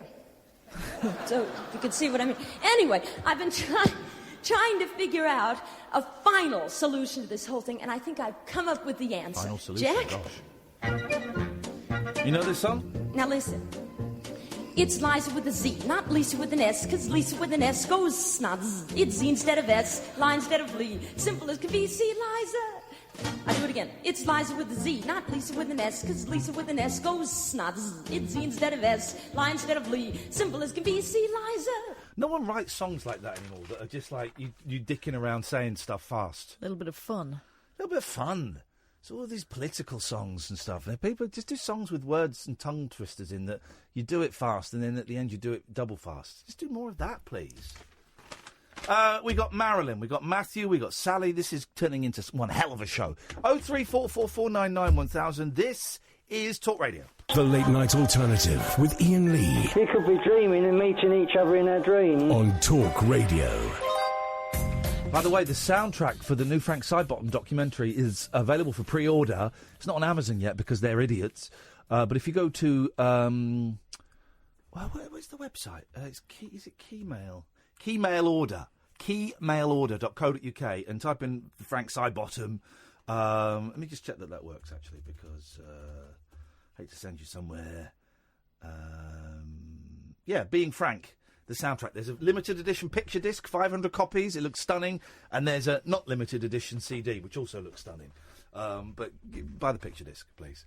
But if you go to keymailrecords.com, keymailrecords.com or .co.uk and type in Frank Sidebottom or Being Frank, then it pops up. I would suggest getting your orders in quickly because the album is going to sell out.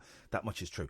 Let's go to Marilyn. Good evening, Marilyn. Hello, Iain. Hello, Kath. Hello, Marilyn. What can we do for thee this evening? Well, it's just you were talking about the cyst with the hair and the tooth. Yes. Well, I had that operation in 1967 when I was 21. Wow, could they do operations that far back? I had one of them cysts in me ovary. Oh, blimey, the old ovary cyst, the OC. And I had to take me ovary and fallopian tube away. Oh, no! And the surgeon told us that it had hair in a tooth, and it was probably my twin. Oh, flipping heck, man. when you hear something, right, that's a horrendous operation to go through, and I'm sorry you have to go through that. But when you hear... I was 21. When you hear something like that, though, you had a bit of your twin inside you. Yeah. That you obviously never became a fully fledged human being. How on earth does that make you feel? I've never bothered us. It's just nothing bothers you when you're 21. No. Did you not... I mean, I would be tempted to give it a name. Is that... I don't know, is that a rude thing to say? Is that rude of me to say that? You can say what you like, Iain. Oh, well, there you go. You're a very kind woman, Marilyn. And have you found any teeth anywhere else inside your body, or is it just there? Well, the only thing was I never got second teeth in four places in the front teeth. You still got milk teeth? At the top. I didn't get any second teeth. Oh. Till I was 21. Hey, flipping as it. well. And I went round all the dentists and asked them if they would... Well, I still had little baby teeth and they looked daft. Yeah, so they would. So the dentists wouldn't take them out them days because there was nothing wrong with them. But then I got the hospital at Newcastle did them and they found that 4 teeth were upside down in the gums. They were growing upwards. Oh, my word. You're a miracle. I am. And I'm still here. So what how did they rectify that? They just had to pull them out, take the roots, the second teeth out of the gums and stitch them up and put some little false teeth in. Oh, wow. I was only 21. I bet you can still hear the sound, if you concentrate, of those teeth being pulled from your head, can't you? It's a long time ago. That's the noise it makes. You're having teeth. I had so many teeth taken out as a kid because they were all over the shop, and it makes that noise. Oh my God! Inside your head. Wow, Marilyn, you're incredible. Them days I wasn't frightened. Now when I go, I have a lot of health problems, and now I'm more frightened than I was when I was young. Oh, mate, I'm sorry to hear that. We should sell you to Ripley's Believe It or Not.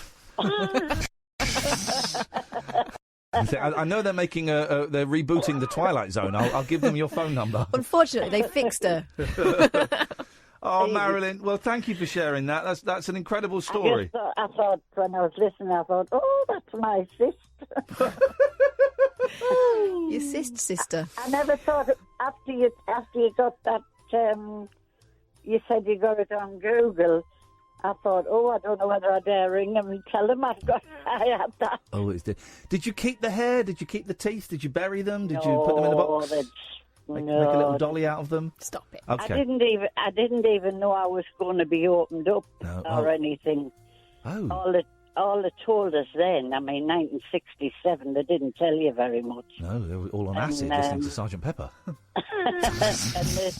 He just said he was going to examine us under anaesthetic. Well, I never thought I was going to be putting that till down. Wow, so he went in and took your ovaries out, but you didn't tell you beforehand that that's what was going to happen. That's incredible. No. He said when he came round to my bed afterwards, he says, I've had to take your right ovary and fallopian tube away. Flipping it. And I was just 21. I'd been married 3 years. And I'd had 3 miscarriages. Oh, man, you've had a life, Marilyn. They reckon... no, I've had a lovely life, Ian. Okay. I've had two lovely husbands, and unfortunately they both died, but I've Black Widow had strikes a good again. life. Eh? I'm just being facetious. I'm saying the Black Widow strikes again. There's nobody who'll take us on after We've still got time for a third, haven't you? No, I'm 74 now. And my grandma got married in the 70s. Never say never. Well, if I was fit enough to get out, but I haven't been out the house since a month before Christmas because I've had some eye operations. Get on the internet. They deliver these days. Get yourself a nice Russian fella or a Polish fella. Get them sent over. A few quid, it'd be worth it. I'm very fussy. Oh, I bet you are. Hey, listen. 32 years with one lovely man and 20 years with the next one. Wow, that's incredible. And they were two. I don't. I mean, I'll never meet them. I just want somebody to do me garden. Do me DIY. Is this a euphemism or no? Your garden. What are we talking about? Front or back? No. Oh, stop it. Okay. All right, Marilyn. Well, you never know who's listening. Maybe Alan Caddick's listening, and we'll give him your details. Oh yes. Who was the one whose birthday it was on Saturday? It was. That was Alan Caddick. Yeah. That was Alan. Well, it was my birthday on Saturday as well. Oh. You see, meant to be. Exactly. I've got the same birthday as him. Star-crossed lovers. You and Marilyn and Alan sitting in a tree. Hey, listen, Marilyn, thanks for that. It's nice to talk to you. Okay, then look after yourself. See you later on. You Take too. care. Bye-bye. I like Marilyn. I've got a real She's soft great spot call. for She's her. a great call. Mhm. We've got loads of calls now all of a sudden. Let's go to Jan. Good evening, Jan. Hi. Hello, Jan. Hello. I was going to talk to Katherine. Oh, don't You do. may. I'll sit back. I will listen in, but you talk to Kath. Okay. You spoke to Alec, my boyfriend, last night. Oh, yes, I did. Yes, Alec I was there. Alec told me the most extraordinary story. Yeah, well, I was there too. So, you were the girlfriend in question. You wasn't. You were not on the right side of the ghost. No, but she didn't like me. I think it was a she. She didn't like me at all. Incredible. She didn't want me there. This goes through jam, Ian. Go on. A pot of jam across the table.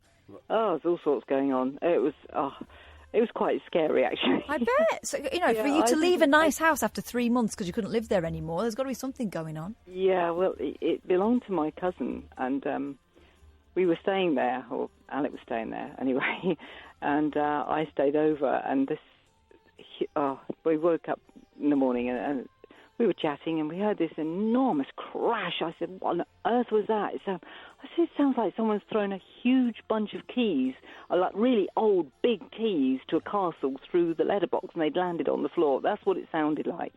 And when he went downstairs, he found all these coins that he'd put on the side, like he does, on a little table, and they were all over the floor. Incredible. And we just said, well, that's weird. Incredible. And it was like leaving him gifts, little polished pebbles. Yeah, he used, it was like a little room that had a washing machine in, I think, and he used it as a dark room. And when he'd go in there in the morning, there'd be all these funny little things left, like little trinkets, little semi-precious stones and little pins that you put posters on a board with. It's just really weird. Honestly, I'm really cynical about this stuff, but the way he told it last night, I believed it. Don't be cynical. I leave you alone for one night, Kath. You get sucked in by the Moonies. They're not winding me You're up. going to be getting married in a football stadium next. And did it stop when you moved? It went to live in Wales, or haunt in Wales. It went with a friend of ours. Right, I was suspicious. And his wife turned up, and for some reason, this little person latched onto them, and they took it home with them. And is it true they stopped talking to you? We had no more problems after that. Nothing else happened after that. Yeah, it was really weird. Did it happen when the little boy was staying with you? Was fine. No, it was a little girl. Right. I think we found out it was supposed to have been a little girl who died. Okay, right. And but we didn't know that at the time. We found out afterwards.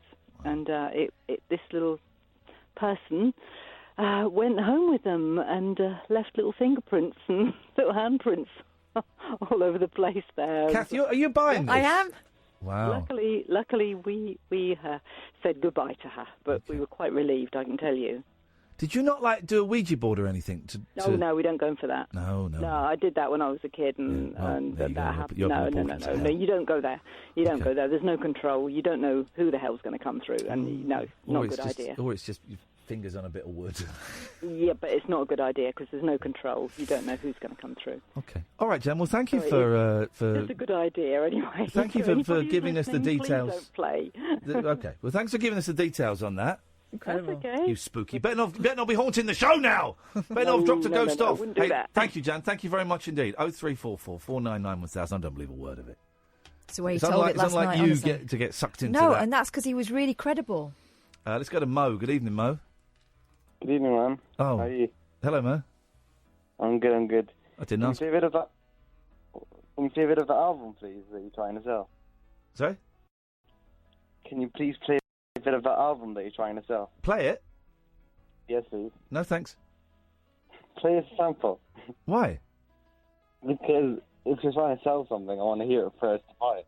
Oh, gee, do you know what, Mo? It's not for you. I don't want you. I forbid you from buying it. Why? Because it's not for you. It's from a talented artist, and I don't think you'd appreciate it. I appreciate music probably. You don't appreciate how to use a telephone properly. We can't hear you now. Maybe just get a better speaker. What? I can't hear you, man. You got one more chance. If I can't hear this next line, you're getting cut off. Speak properly into the phone. Can you hear me now? Yeah. I said get a better speaker then. No, it's not the speaker. It's it's you using the phone like an absolute bell cheese. We're not using speakers here. We're using a headphone so we can hear every minute. I'm trying to be nice. No, Don't you're be not. rude. You're not. You're being a bell again. You haven't called us for 8 months, and then you phone in. You come back with ringing like a good one. Please play that album. I want to buy it. Is your voice broken?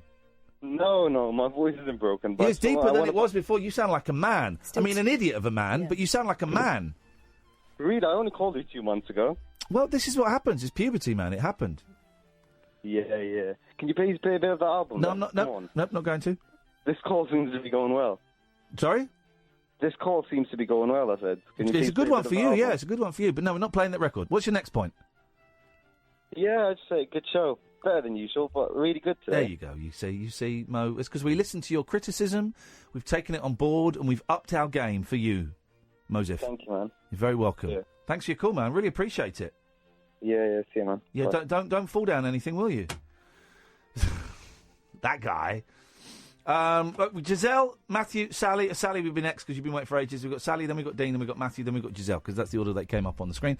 We will come to you after the news. If you can stick around, that's great. If you can't, well, that's, hey, listen, that's life. We're all on a journey, and some journeys last a little bit longer than others, and that's absolutely fine.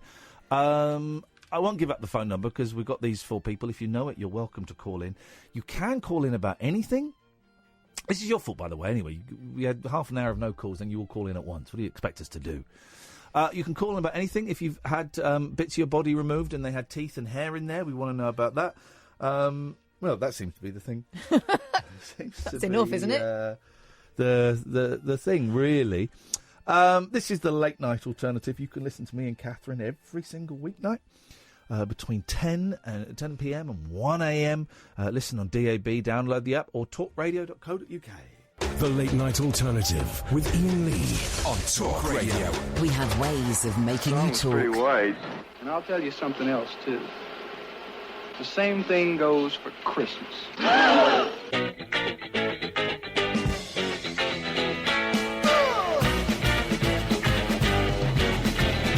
He's crazy. Boys, don't never, but never, make fun of no cripples. Somebody come up and giggle at you. That's a violation of your civil rights. Gun bait. That's what the world is full of. That's what it's based on. That's what this economy is based on. Are you telling me that you don't see the connection between government and laughing at people? Well, let me tell you one thing, son. Nobody ever lends money to a man with a sense of humor.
Tell me when all of my soul comes off the shelf. Didn't I? Didn't I? Oh, didn't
monkeys are gone.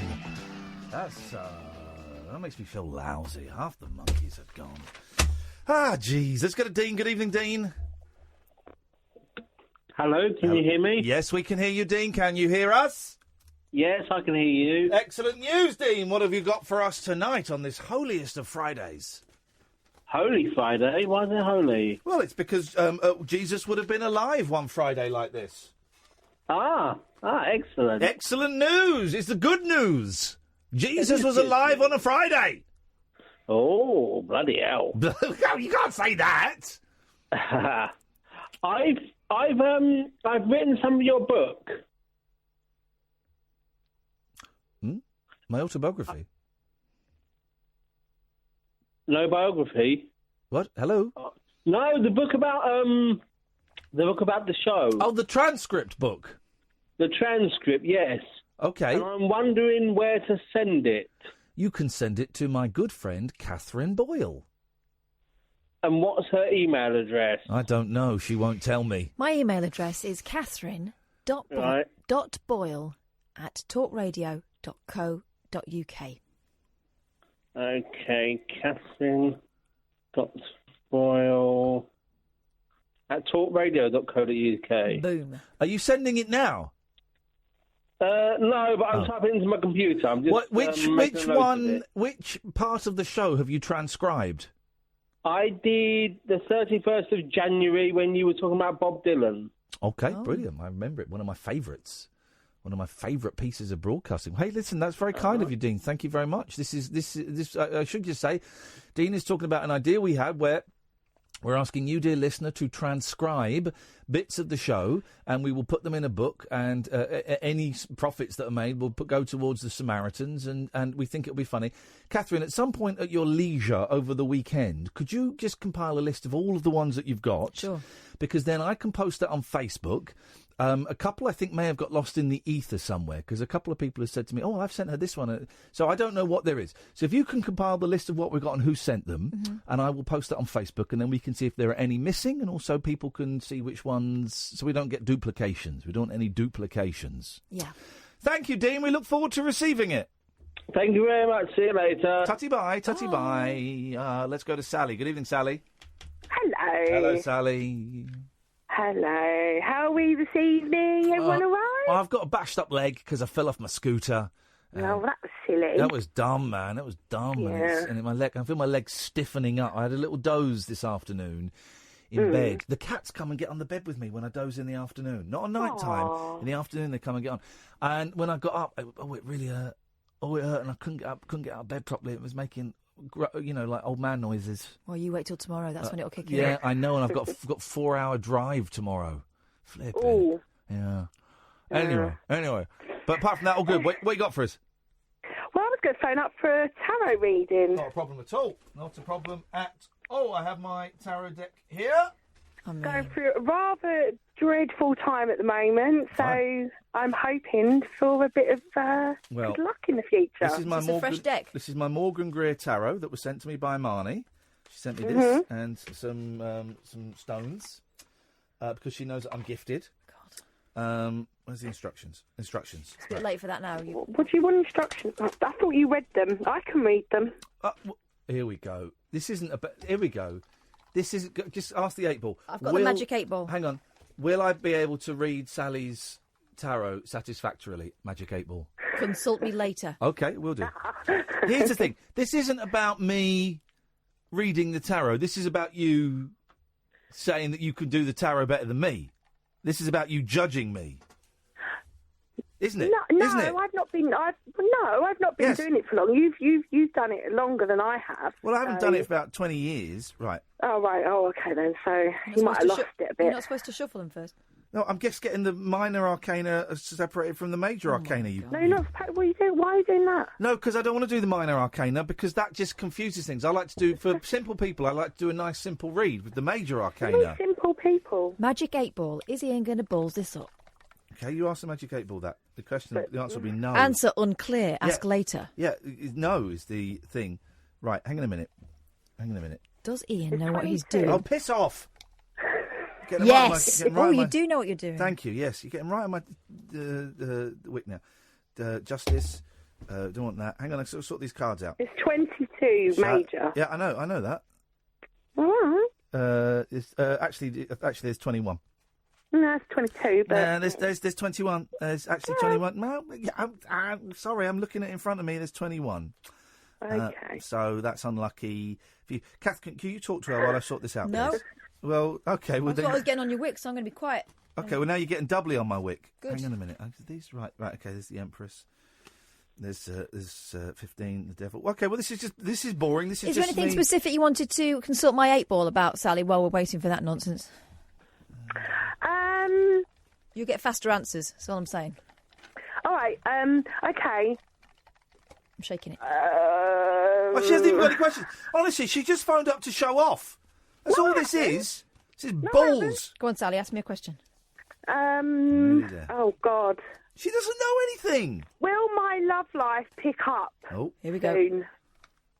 Oh, she said that. Very Stop the clock. likely. Stop the clock. As she said that, look what card I'm holding. The Lovers. As she said that. As she said that. You're my witness, Sam. As she said that. That's the card that came up. As she said Can that. you stop flashing that quite so close to my face? Because her fanny is out and I don't like it. Her fanny looks like a dick. Yeah. Right, hang on a minute. As you said that. So, okay. Nearly there. Okay. Ask another one. No, just stop being... No one's interested in your 8-ball. Everyone's You interested in mine. said keep her entertained. That's what I'm trying to do. So hush your mouth. I said keep her entertained, which you're failing at. Nearly there, Sally.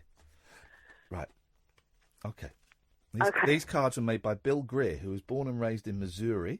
He studied at the Kansas City Art Institute. Stop stalling. Get on with it. And the University of Colorado. He has lived and worked mostly in the East with periodic forays into Texas and Missouri. Is Ian a dick? Give the honest answer. It says no. Yeah, exactly. I think this is faulty. Here's the thing, Katherine. You're trying to prove this stuff wrong. We just had a drunk woman up talking about a ghost that stole coins and then passed itself on to a child. Totes happened, didn't it? Alec was very convincing yesterday, wasn't he, Sally? He was very convincing, yeah. I have to say. Yeah. Okay, well, so is who's the actor? So is Jim Broadbent. But you know that he's in that film. Well, it wasn't true. Oh God. Yeah. Right. Well, shuffle. You tell me when you want me to stop shuffling the card. I've got the major arcana. You tell me when to stop shuffling, my love. Okay. Yeah. You tell me when to stop shuffling away. Major arcana. Stop. Okay. We'll stop there. Right. Okay. I'm going to take the cards from the top. I really want you to think about your question. Just think about your question. Say it out loud so it's in the universe. No, I'm not telling you my question. No, we're not playing mind-reading games. You either do it my That's way... what tarot's about. Sorry? Well, no, I've got a question in my head, and you read it for me, and then I'll tell you whether or not... not going to do that. That's not how it works. You've come into Gypsy Ian Lee's... Can't call them gypsies anymore. You've come into my thing. This is how I... Listen, shall I tell you a face? That might be how you read the tarot, but how I read the tarot is that you need to say... Very shouty. You're right. You need to say the question so it becomes part of the universe. Otherwise, it doesn't exist. Idiot. Same question as I asked the 8-ball. We'll say it again, please. You've got to say it to become part of the universe. Will my love life get better? Okay, I'm going to turn over 3 cards. Okay. These cards are all upside down. Okay, well, let's... The aubergine, the peach, and the water droplets. Okay, well, the first card is the upside-down Empress. Right, okay. Now, of course, the Empress is the wife, mother, companion. We all know that. Yeah. And through warmth and devotion... Why is she upside down? Well, because it kind of means something different. In reverse. Yeah, because she's warmth and devotion, she brings pleasure and comfort to her loved ones, right? She finds practical applications and purposes for ideas. Something like that. It's been a long time since I've done it. But the reverse means she demands much to be given and little return. So you've been putting in a lot of effort and you've been getting very little back. Am I right, lovey? Yeah, that sounds about right. Okay, the next card we have... Now, this is interesting, actually. This is for entertainment purposes only, by the way. No, this is spot on. This is... No, please, govern your lives by this. This is deadly accurate. The sex one, the sex one, there we go. You see, look, there's the Freudian slip. Okay. The next one is the Emperor. Oh, that's my card. Reversed. All right, okay. Short-sighted and unreasonable. So you're putting in a lot of work, you're giving a lot of effort, and you're being met with resistance. Yeah. Been met with anger and resistance. Resistance, yeah. Maybe not anger, but resistance. And the anger will come. Sally, no means no. The anger will come. Okay. And I mean, the next one is the fool reversed, and it basically means you've made some really bad judgments. You've been careless, and you've made some poor evaluations. But reversed means good, doesn't it? No, I'm reading it as No. reversed. Oh. Sally, have I read those right? So the fall being in reverse, I'm not going to start a new journey. I'm stuck at the moment. No, that's not what I'm saying. Please listen, for crying out loud. Well, no, the fall is the start. It's the new beginning, isn't it? Yes, the fall is. Yes, it can be. But in this instance, you can read the cards one card at a time, or you can do what I'm doing, which is reading them as part of. No, I'm reading them together. This isn't a joke, actually. This isn't a joke. I'm reading them together. Basically, you've been careless, you've put in a lot of work, you've got nothing but resistance, and there is anger there. You may not have been confronted with it, but the anger exists. So that's what's happened at the moment, and that will continue to happen for a while until you change your attitude. There we go. Oh, wow. Well, I changed my attitude. There we go. Yeah, There's listen, that anger. There's that anger. Listen. I don't make this stuff up. I can only tell you what the cards tell me. Okay? So I'm not getting laid for a while then. Yeah. The card. That was not the question that you asked. The cards. That was not the question that you asked. That's different from love life. You said love life. I'm talking on a higher spiritual plane. Oh, right. Well, you know what I mean. Let's ask the Magic 8 Ball about the second question. Yeah, with love it comes. It's going to say no. It does say no. There we go. You see? I mean, no. Sally, thanks very much for your call. Enjoy being miserable for a while. 'Cause that's what's going to happen. Spirits are cruel. Yeah, the spirits are cruel, but you can't argue with that shiz, man. Matthew, then Giselle, 0344 499 1000. This is Talk Radio. The Late Night Alternative with Iain Lee. Hate alarm clock, hate going to work. On Talk Radio. 0344 499 1000 here till 1 o'clock. Then it's Martin Kellner, Killer Kellner, coming in, doing his thing. Let's go to Matthew. Good evening, Matthew. Hello, Ian. Hello, Matthew. What can we do for you tonight? Well, I didn't know you were doing tarot readings. I can do it. Did you call in for a tarot? You don't have to. If you called in for something else, we can discuss that. Well, no, I called in the other night about the cross and the switchblade. Oh, yes, of course. Yes, the holy cartoon that was also a movie. Yeah, I'm just wondering, have you had a chance to watch it yet? Do you know what? I haven't had a chance. I haven't had a chance to watch it yet. I suspect that when I do have a little glimpse at it, about 3 minutes in, I go, well. But I'll probably just fast forward to the karate fights. Well, if you fire up YouTube and go to 22 minutes 51. Okay, yes. You will see they've got a version on there, but it's got like a background to it. Oh yeah. So it's like watch the cross and the switchblade. Watch movies online free. 22 minutes 51. All right, here we go. I'm good. Yeah, from there on, you will see the fight that was the talk of the playground. Hang on a minute. Let me just stop this music because that's not helping things. Here we go. Let's have a look at. Here comes the fight. Yeah, I'm going to fire it up now as well. Here we go. Okay. That kid's shaking hands. Yes. Here we go. Here comes the fight. What's all this rate? Oh my God! Don't do it, Podge. Not that pretty face. Oh, it's whites versus blacks. Right. God, they've got bloody swords, have they? What is that? Switchblade, mate. No, the switchblade's bigger than that. It's got a bat. Baseball bats. Flipping it. One of them's got a sword, isn't Aren't they all a bit old for this caper? They're meant to be teenagers. They're all about 40. Mate, this fight is wicked. You smurned a bit. There's a Strada. Reminds me when we played chase that time in the park. Yeah, they all get up now, though. Oh, yeah, they do. Because they look like they're dead. They're all legging it. Central Park, isn't it? This is what every time they planned it. Oh, there's an ambush. This is incredible. I love the fight music. Are they going to pull a rope and they're going to trip over? They are! They're going to pull a rope and they're going to trip over!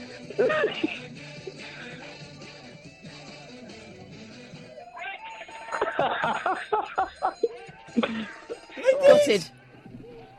That's insane. Pylon. It's a big pylon. Dude, that really is an outrageous piece of movie making.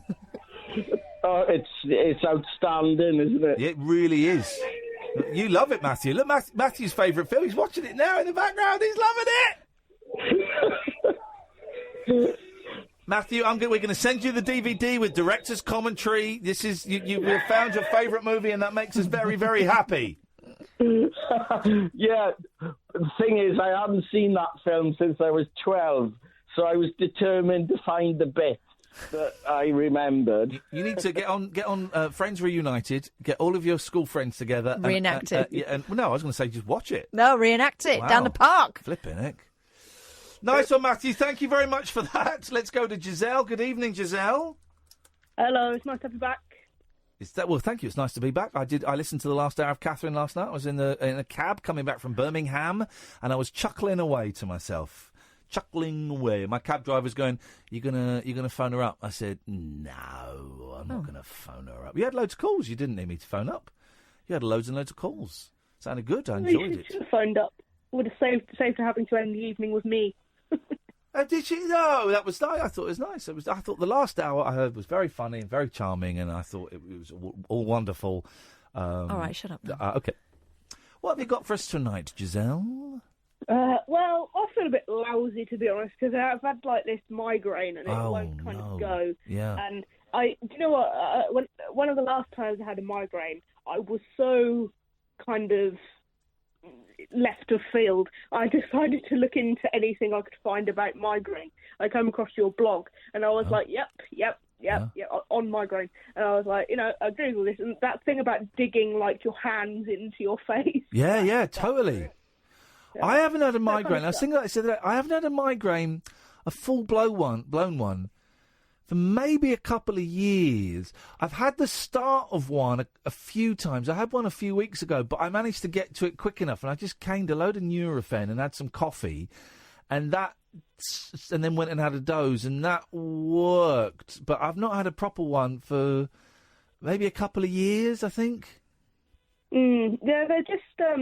The thing is, I just wish the doctor could explain to me why I get them, because there are a few reasons it could be, but I get them maybe once every 2 weeks, if not slightly more. So it's kind of sucks. They've got this machine, and I was one of the trial patients of this machine, and it's I think you can get it on the NHS now. And my neurologist, who's a brilliant man, and he gave me this machine to try, and I was thinking, this sounds like hokum. But apparently it works. Didn't work for me. But and I'm going to say it, it's going to sound like bullshine, right? But you get this machine that you charge up. I can't remember how you did it. It was like you had, I think you had sort of you had what do they call that? Defibrillator. It's like a defibrillator for your head. And you put it on, and like it fires magnets into your head.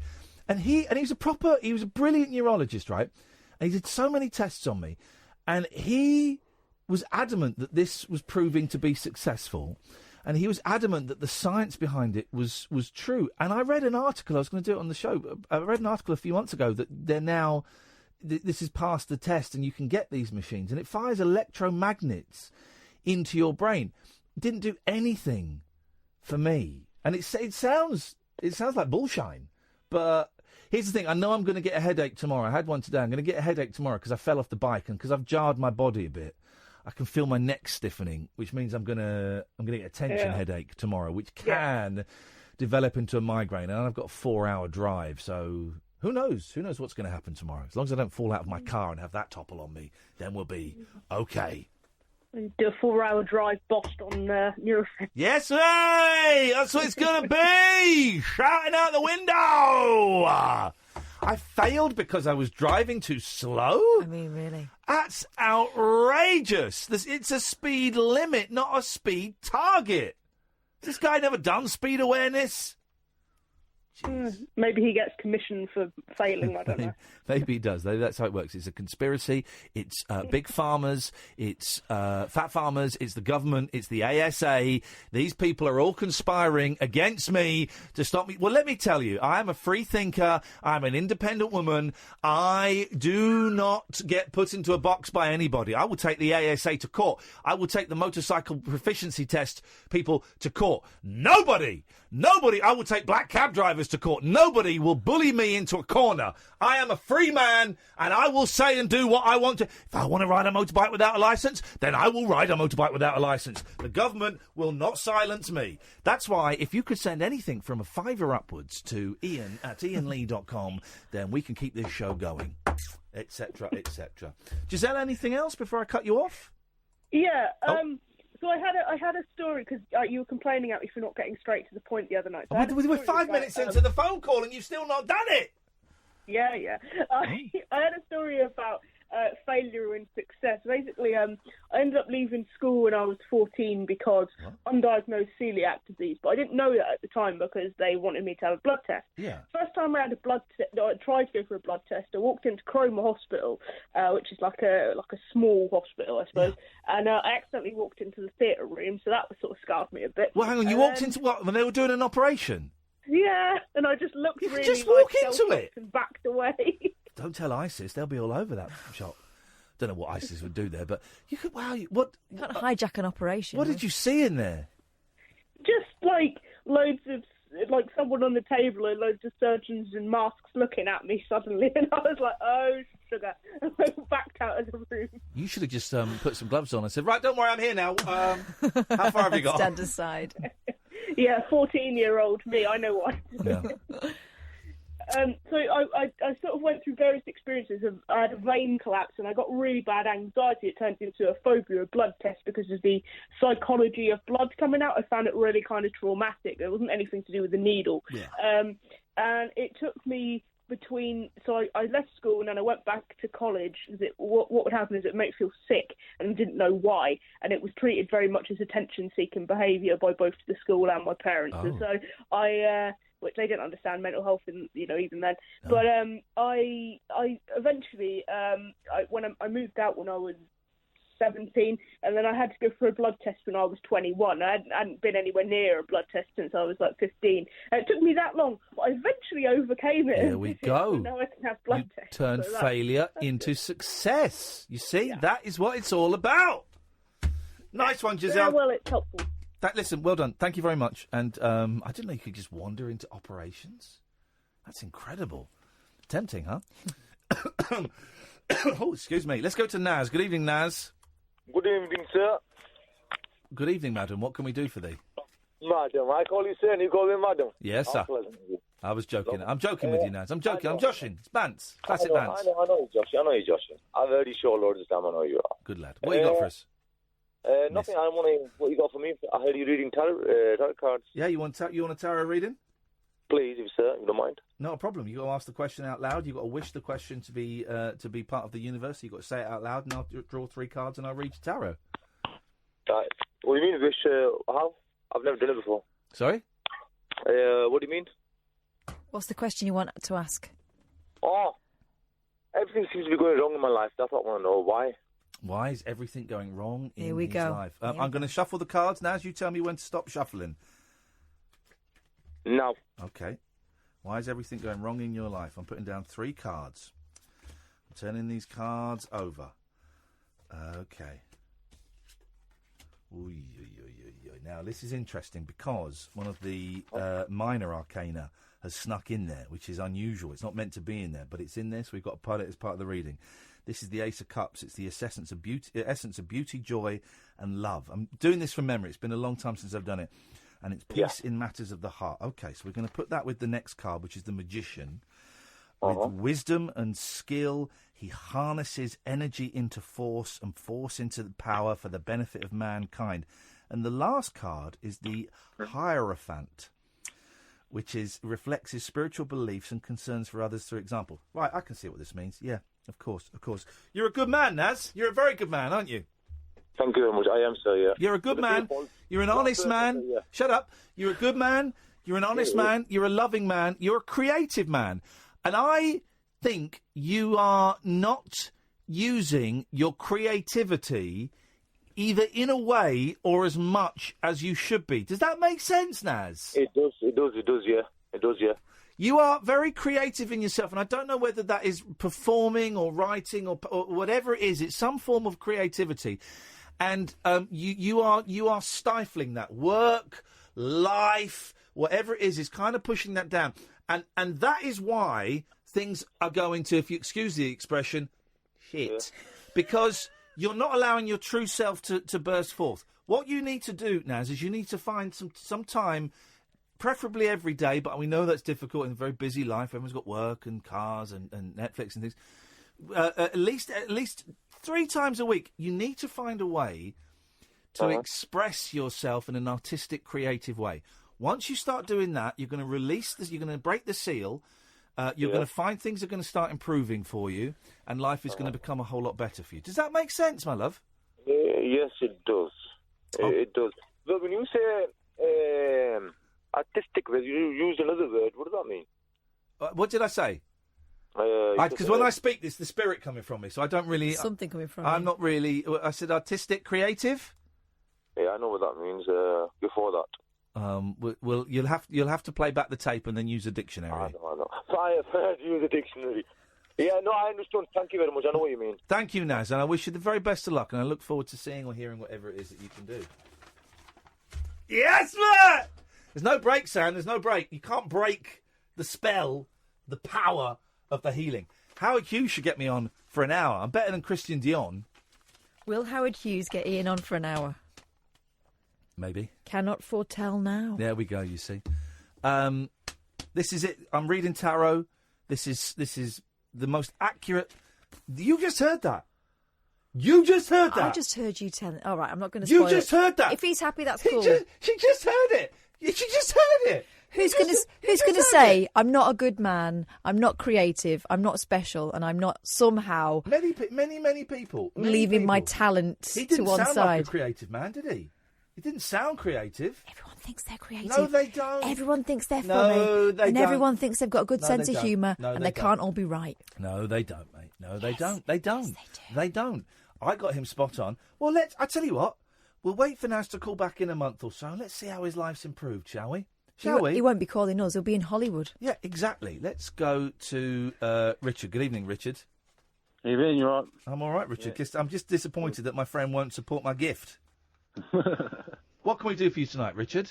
Have you ever heard Another One Bites the Dust by Queen Backwards? Now, is Queen Backwards a band? It's the Queen the band. Queen Backwards is Nuke? No, Queen. The band Queen. Yes. Another One Bites the Dust. Backwards by... Another one... Why? Bites the Dust. Backwards. Why are you asking? Because it's brilliant.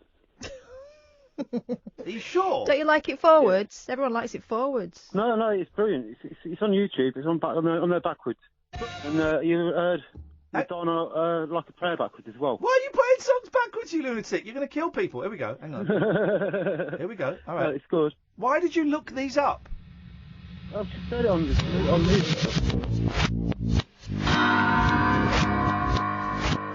Oh, you're weird. This is the devil's work.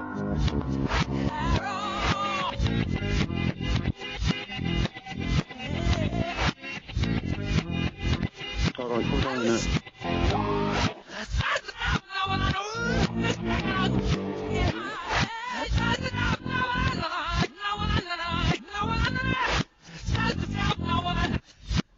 It's good to smoke marijuana. Right, apparently he's saying it's fun to smoke marijuana. Yep. Do it now, yeah. Start to smoke marijuana. Start to smoke marijuana. It's the way through. It's brilliant. All right, here we go. So here we go. Arush. It's fun to smoke.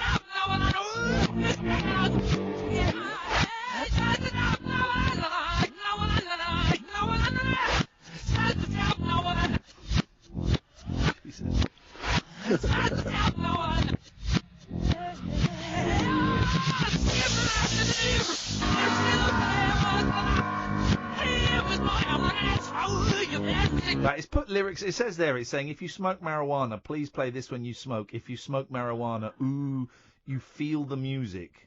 Okay, come on, man. All right, let's listen to that. Okay, let's see if we can hear that. Here we go.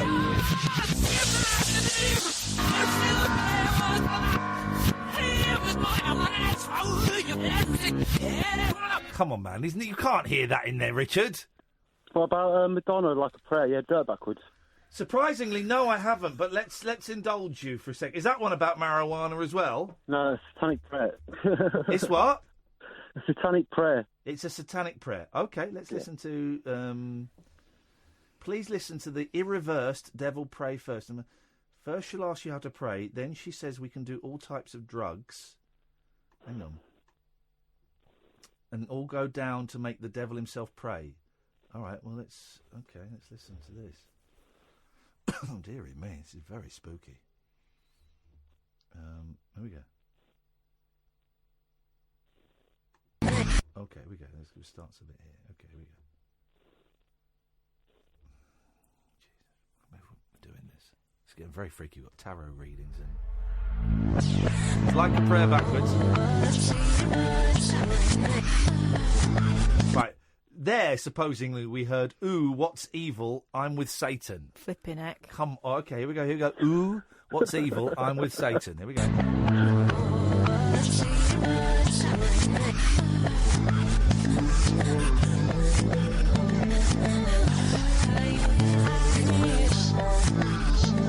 Okay. Madonna then says, you'll only lie here. Then a deep male says, sign me soon. What does that even mean?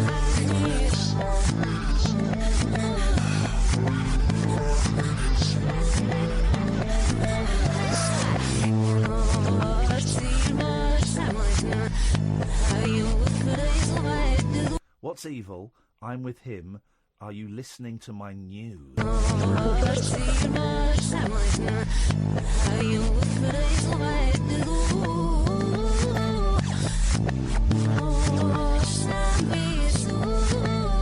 Okay. How do we know that's even the song?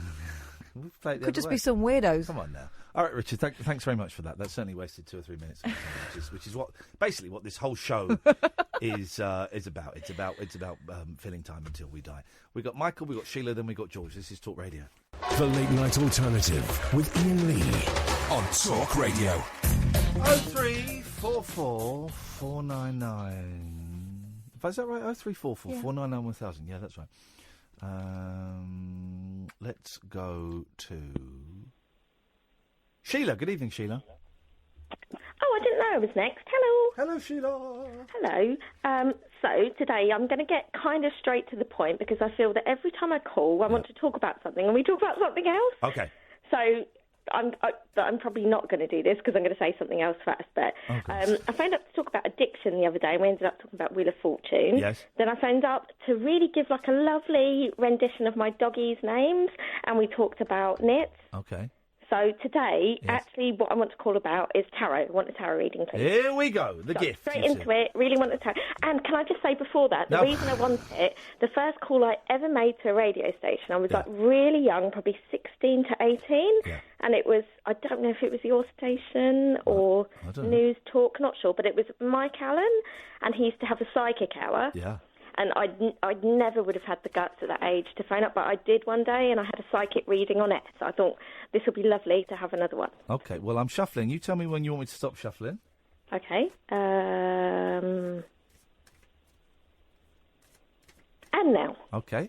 And you need to ask your question, you need to verbalise it, get it out in the universe so it becomes real. Right. Okay, so I've kind of got a big year this year. I've got a birthday. Big ear, did you say? Yeah, no. I've got very small ears. Okay. I was going to say, it's a year this year where it ends in a 5 or a 0 for me. So I'm feeling like I want to do something important this year and make my life better. It ends in and a my 9. life isn't how I wanted it to be. Okay. I feel kind of failure, shame, but I'm too proud. I don't need any background because that No, background. God, yes. I just need the question. Oh no, I've given you too much information. Just need the question. Just get to the point, please. Right, what can I do to fix it all? Okay, we're going to do the top 3 cards is what we do here. This is how we're doing it. It's a very basic reading, but I find it's pretty accurate. Kath, what's wrong? Here we go. What? Just say the question one more time. What can I do this year to make it better? It's that card again. The Ace of Cups has snuck in again. Right. Ace of Clubs, is it? Ace of Cups. Oh, First okay. question. The first card is the world. Oh, Right. well, this is great. This is great because it is going to happen. I'm writing it down, This by is the going to way, happen. so- Okay. Right. This is going to happen. You're going to get changes. Okay. The first one is the world, and that's success. That is achievement. That is attainment. That is about your dreams coming true. It's about you've got to work hard, but it means things are going to happen for you. Okay. You're going to. Okay, lovely. Prosperity, recognition, rewards, basically, not necessarily financial, but you're going to get. Katherine, what's wrong? Sorry, you just. Well, everyone gets rewards eventually. Well, along with kicks in the balls. It's But you happening- don't mention those. Yeah, it's happening this year for Sheila. All right, okay. Yeah, it's happening. I'm going to. What do I need to travel around the world? Because you said the world's come. Could you just? out. Okay, just wait a second. Okay, the next card is the Ace of Cups, which of course we know means beauty, joy, and love. So could be. Okay, and then the final one. It looks like a scary card, but don't be scared by it. It's the Tower. Okay. This is incredible. If I remember this correctly, it means that kind of in a flash, the road that you've travelled is going to come to a sudden halt, sudden change, disruption, and adversity. So basically, what's going to happen is you just got to keep on doing what you're doing. At some point, an opportunity is going to present itself, and you will know. I'm really sorry. I'm really sorry. I'm getting bombarded with negative energy here. Oh no! I'm getting bombarded. Ask the magic. said at the start, Hang on. Ask the magic 8-ball. Am I getting bombarded with negative energy, please? Is he getting bombarded with negative energy? No doubt about it. Thank you. Right? See, I'm in tune with the cosmos tonight. So I'm going to ask you, with love and respect, if you could stop, Katherine, sending out your negative vibes to me. I'm just laughing. With love Do and you know what? respect. I should have said to start with, I loved the show last night. That's all right. And they might have not had so many negative vibes coming my way. A lot of cynicism in what I had. I loved Catherine's show, and I was going to call up, but it was almost so. Yeah.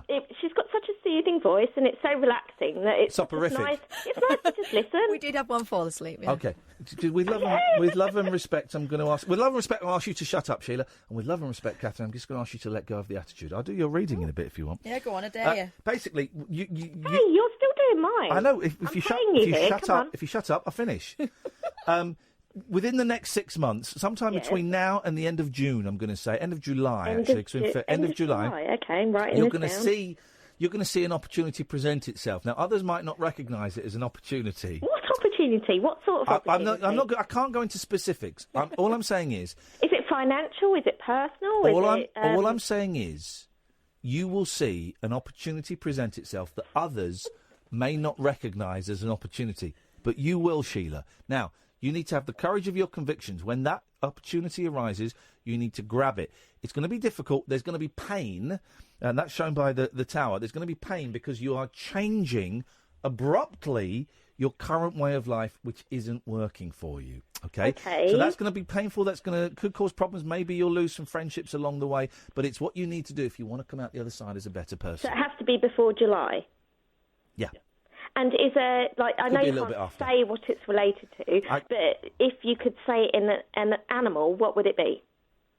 I'm not a psychic. I'm reading the tarot. Everything is presented in the tarot, okay? It's a very light, it's one of the most basic readings you can do. We've not got the minor arcana involved, so I can't really go into specifics. You'll know. I don't feel I've got anything. Oh, okay, thanks so much for your call, Sheila. The satisfied customer. What was her problem? I gave her a pretty accurate reading, and she wants to know the date and the time and the telephone number she needs to call to get the stuff that she wants. This is her problem, you see. This is what she needs to change this year. Isn't it? And thank you. I like the change in vibe there. Let's go to Michael. Evening, Big Mike. Hi, Big Ian. How you doing? I'm doing very, very well, mate. Very well. I'm happy to be helping people. Tarot reading? Yes, sir. I'm shuffling the cards. You tell me when to stop shuffling. Stop. Those ones go there. Okie dokie, Michael. I've got your cards here. Just before we do this, would you mind doing a prayer with me? Oh no! Come on. Me or Kath? Yeah. Would you be able to do a prayer with me? Yeah, if you tell me what to do. Okay, I just need you to close your eyes. Yes, I am. And just imagine yourself sat in a forest, and you're surrounded by a ball of very bright white light. Yep. Because I get the feeling there's a lot of sadness in your life at the moment. Am I right, love? Wow. Am I right? That is incredible, yes. Okay. So just have the bright white light to just protect you and guide you, and it's going to help us through this reading. While you're in that white light, Michael, I want you to ask the question to the universe to make it real. Will I meet Mr. Right? Will you meet Mr. Right? Is that enough of a question? Do you need any more? No, it's a perfect question. I don't need to know any more. The less I know, the better. Oh, yeah. These are interesting cards. So we've got the Empress reversed. We have got the Star reversed. And we've got the Devil. But the Devil is also reversed. Oh, gosh. Okay, this is fine. The short answer is yes, but. Okay, but you've got to put some changes in. You got, like Michael Jackson once saying, you've got to have a word with that gentleman in the mirror, and you've got to make some changes. Okay, the changes are now. Please don't take this the wrong way. Do you have a tendency to perhaps sometimes be a little arrogant? No. No, but the men that you are attracted to... That's what an arrogant man would say. The men you are attracted to do. Perhaps, yeah. Right, you need to, you're looking for the wrong type of love in the wrong places, okay? You need to forget the people you're looking for. You've got a weakness when it comes to certain types of men. Those men are no good for you, Michael. Okay. Those men are no good for you. You're blind to them. You are weak to them. You submit to them. I don't know. You don't mean that necessarily in a sexual way. Maybe you do. I don't know. But the kind of men you're attracted to, it ain't never going to work with them. You need to spend a lot of time on your own, thinking about what you are, about who you are, and about who you really want to be with. And once you get that person in your head, you'll be looking at different people, and it will happen. Does that make sense, my love? I need to get off Grindr, don't I? Yes, mate. Let's ask the Magic 8 Ball. That's a specific question. Does he need to get off Grindr, Magic 8 Ball? What do you think? What does Michael need to get off Grindr? Prospect good. Yeah, so it means get off. This is what you know. Listen, you're not going to find love on Grindr. Grindr is for sad, and I mean sad in the truest sense. Frustrated, lost. Lost is the word. Grindr is for lost souls. You need to get off there. You need to go out into the real world, put the virtual world behind you. It's interesting, isn't it, that I said, imagine yourself sat in a forest. You need to get close to nature, Michael. I don't think there's much nature in your life. No, you're right. Yeah, no, absolutely. You need to get What more are you nature. suggesting he goes like dogging or something? No, I'm not. Please don't reduce it. What, you're saying just because he's gay that he's going to go and No, do it but outside? you're talking about getting close to nature and stuff instead of Grindr. No, That sounds very I just pointed. think that once he's outside, he might just meet something outside. Is going to happen for you, Michael. I hope that helps. It's a bit cold at the moment, but I'll give that a try. Thank you very much indeed. Buy a coat. Buy a coat. Good evening, Paul. Hi there, Ian. Hello, Paul. How are you doing? Very well. What can I do for you tonight, Paul? I'm slightly lost, actually. I missed my night bus. You've done what? I've missed my night bus. Okay, yes. Is the boozer still open? Can you go back there? No, that was the problem. That was the initial problem. Yes. Right. Would you want a lift? I live in Plymouth, so it's going to be a bit hard. God, not another one. Okay, right, yes. What? No, not that one. No, a different one. Okay. Right, so what can we do for you tonight? Because I've got George waiting, and we've got Martin coming in. So what can we do for you right now, Paul? No, I know it's selfish. I've gone past a duck pond, and I'm just a bit disorientated. I'm trying to get from the coach station to Paddington. The Paddington in London? Yeah. And you're in Plymouth? No, I'm not in Plymouth. You said you're in Plymouth? You did. No, I said I live in Plymouth. Right, okay. Well, the implication being you were in Plymouth. Well, I was earlier, yeah, but Okay. I'm not now. And you want to get back there now? Well, eventually, I think I've scuppered it for the bus.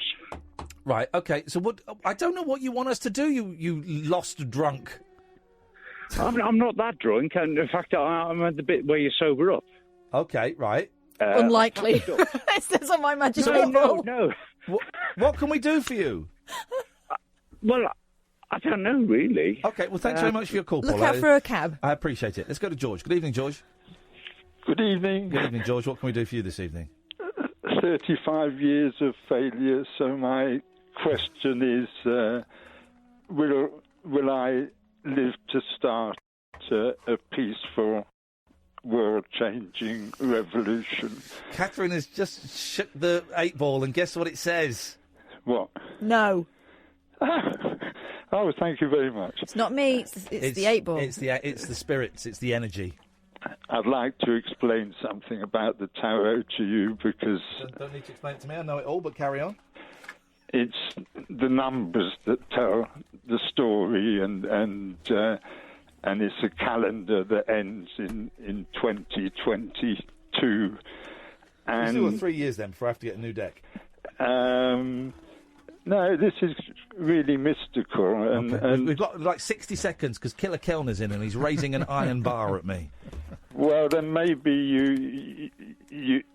you and me could be on How Choose together, and I could reveal certain truths about the tarot. Well, you can phone up Howard Hughes any time you want. No, but I'm saying we could do a good hour together, No. and I'll explain what the tarot is really. The 8-ball is saying the chances aren't good. Is it? Yeah. George, listen, we got to go because we're Martin's in. We'll have a good weekend. We'll speak next week, okay? I hope so. Take care, man. Bye-bye. Thanks very much indeed. Good evening, Martin Kellner. Good evening to you. How are you? I'm all right, yes. Good. Yes. Excellent. Sad about Peter talk. I know you've got... Very sad. We've got Peter Mills. Peter Mills on. Yeah, our mutual friend. I pointed him towards 5 Live the other night. He was on with Bobby Hart, of all people, because I couldn't do it. I said, you've got to speak to Peter. He knows his onions when it comes to the Monkeys. Oh, he absolutely does. His book is incredible. Who's Bobby Hart? Bobby Hart wrote Hart, all the Monkey songs. Oh, that Bobby Hart. Yeah. I thought you meant a presenter on 5 Live. I'd never no. heard of Bobby Hart. No, he wrote the Monkeys. Yes, he did theme, Heart and all of Voice, that. wasn't it? Yes, Voice and Heart, exactly, yeah. So anyway, Peter Mills is on. We're Yes. talking about the Monkeys. So Lovely. It's Talk Radio. Talk Radio, I like Talk that. Radio, I like yeah. what you've done there. Thank you yes. very It's much. what he would have indeed. wanted. It's exactly what he would have wanted. Yeah, when he was in a particularly bad state, it's what he would have wanted. Yes. Also, we're talking Jam. I don't know whether we're doing that tonight or tomorrow night, but we are going to talk Jam because Okay. I've lined up a lady from the British British Guild of Jams and Preserves. Okay, because of the mouldy jam. Because of the mouldy jam, yeah. So it's got Theresa May's mouldy jam. She got mouldy jam. No, it's a Well, band. she takes the mould off and then she eats the jam underneath because she's Dirty mare. Yeah, isn't she? She's leading our country. She's taking us out of Brexit. I don't think so. Yeah, Doesn't stand good point. Very Yes. political. Very political. Very political. I've just woken up. Excuse me. Oh, you're not allowed to sleep here anymore. Have I'm you not still- seen the signs around the building? Oh no! Is there a sign around the room? Well, I He's think too tired to see them.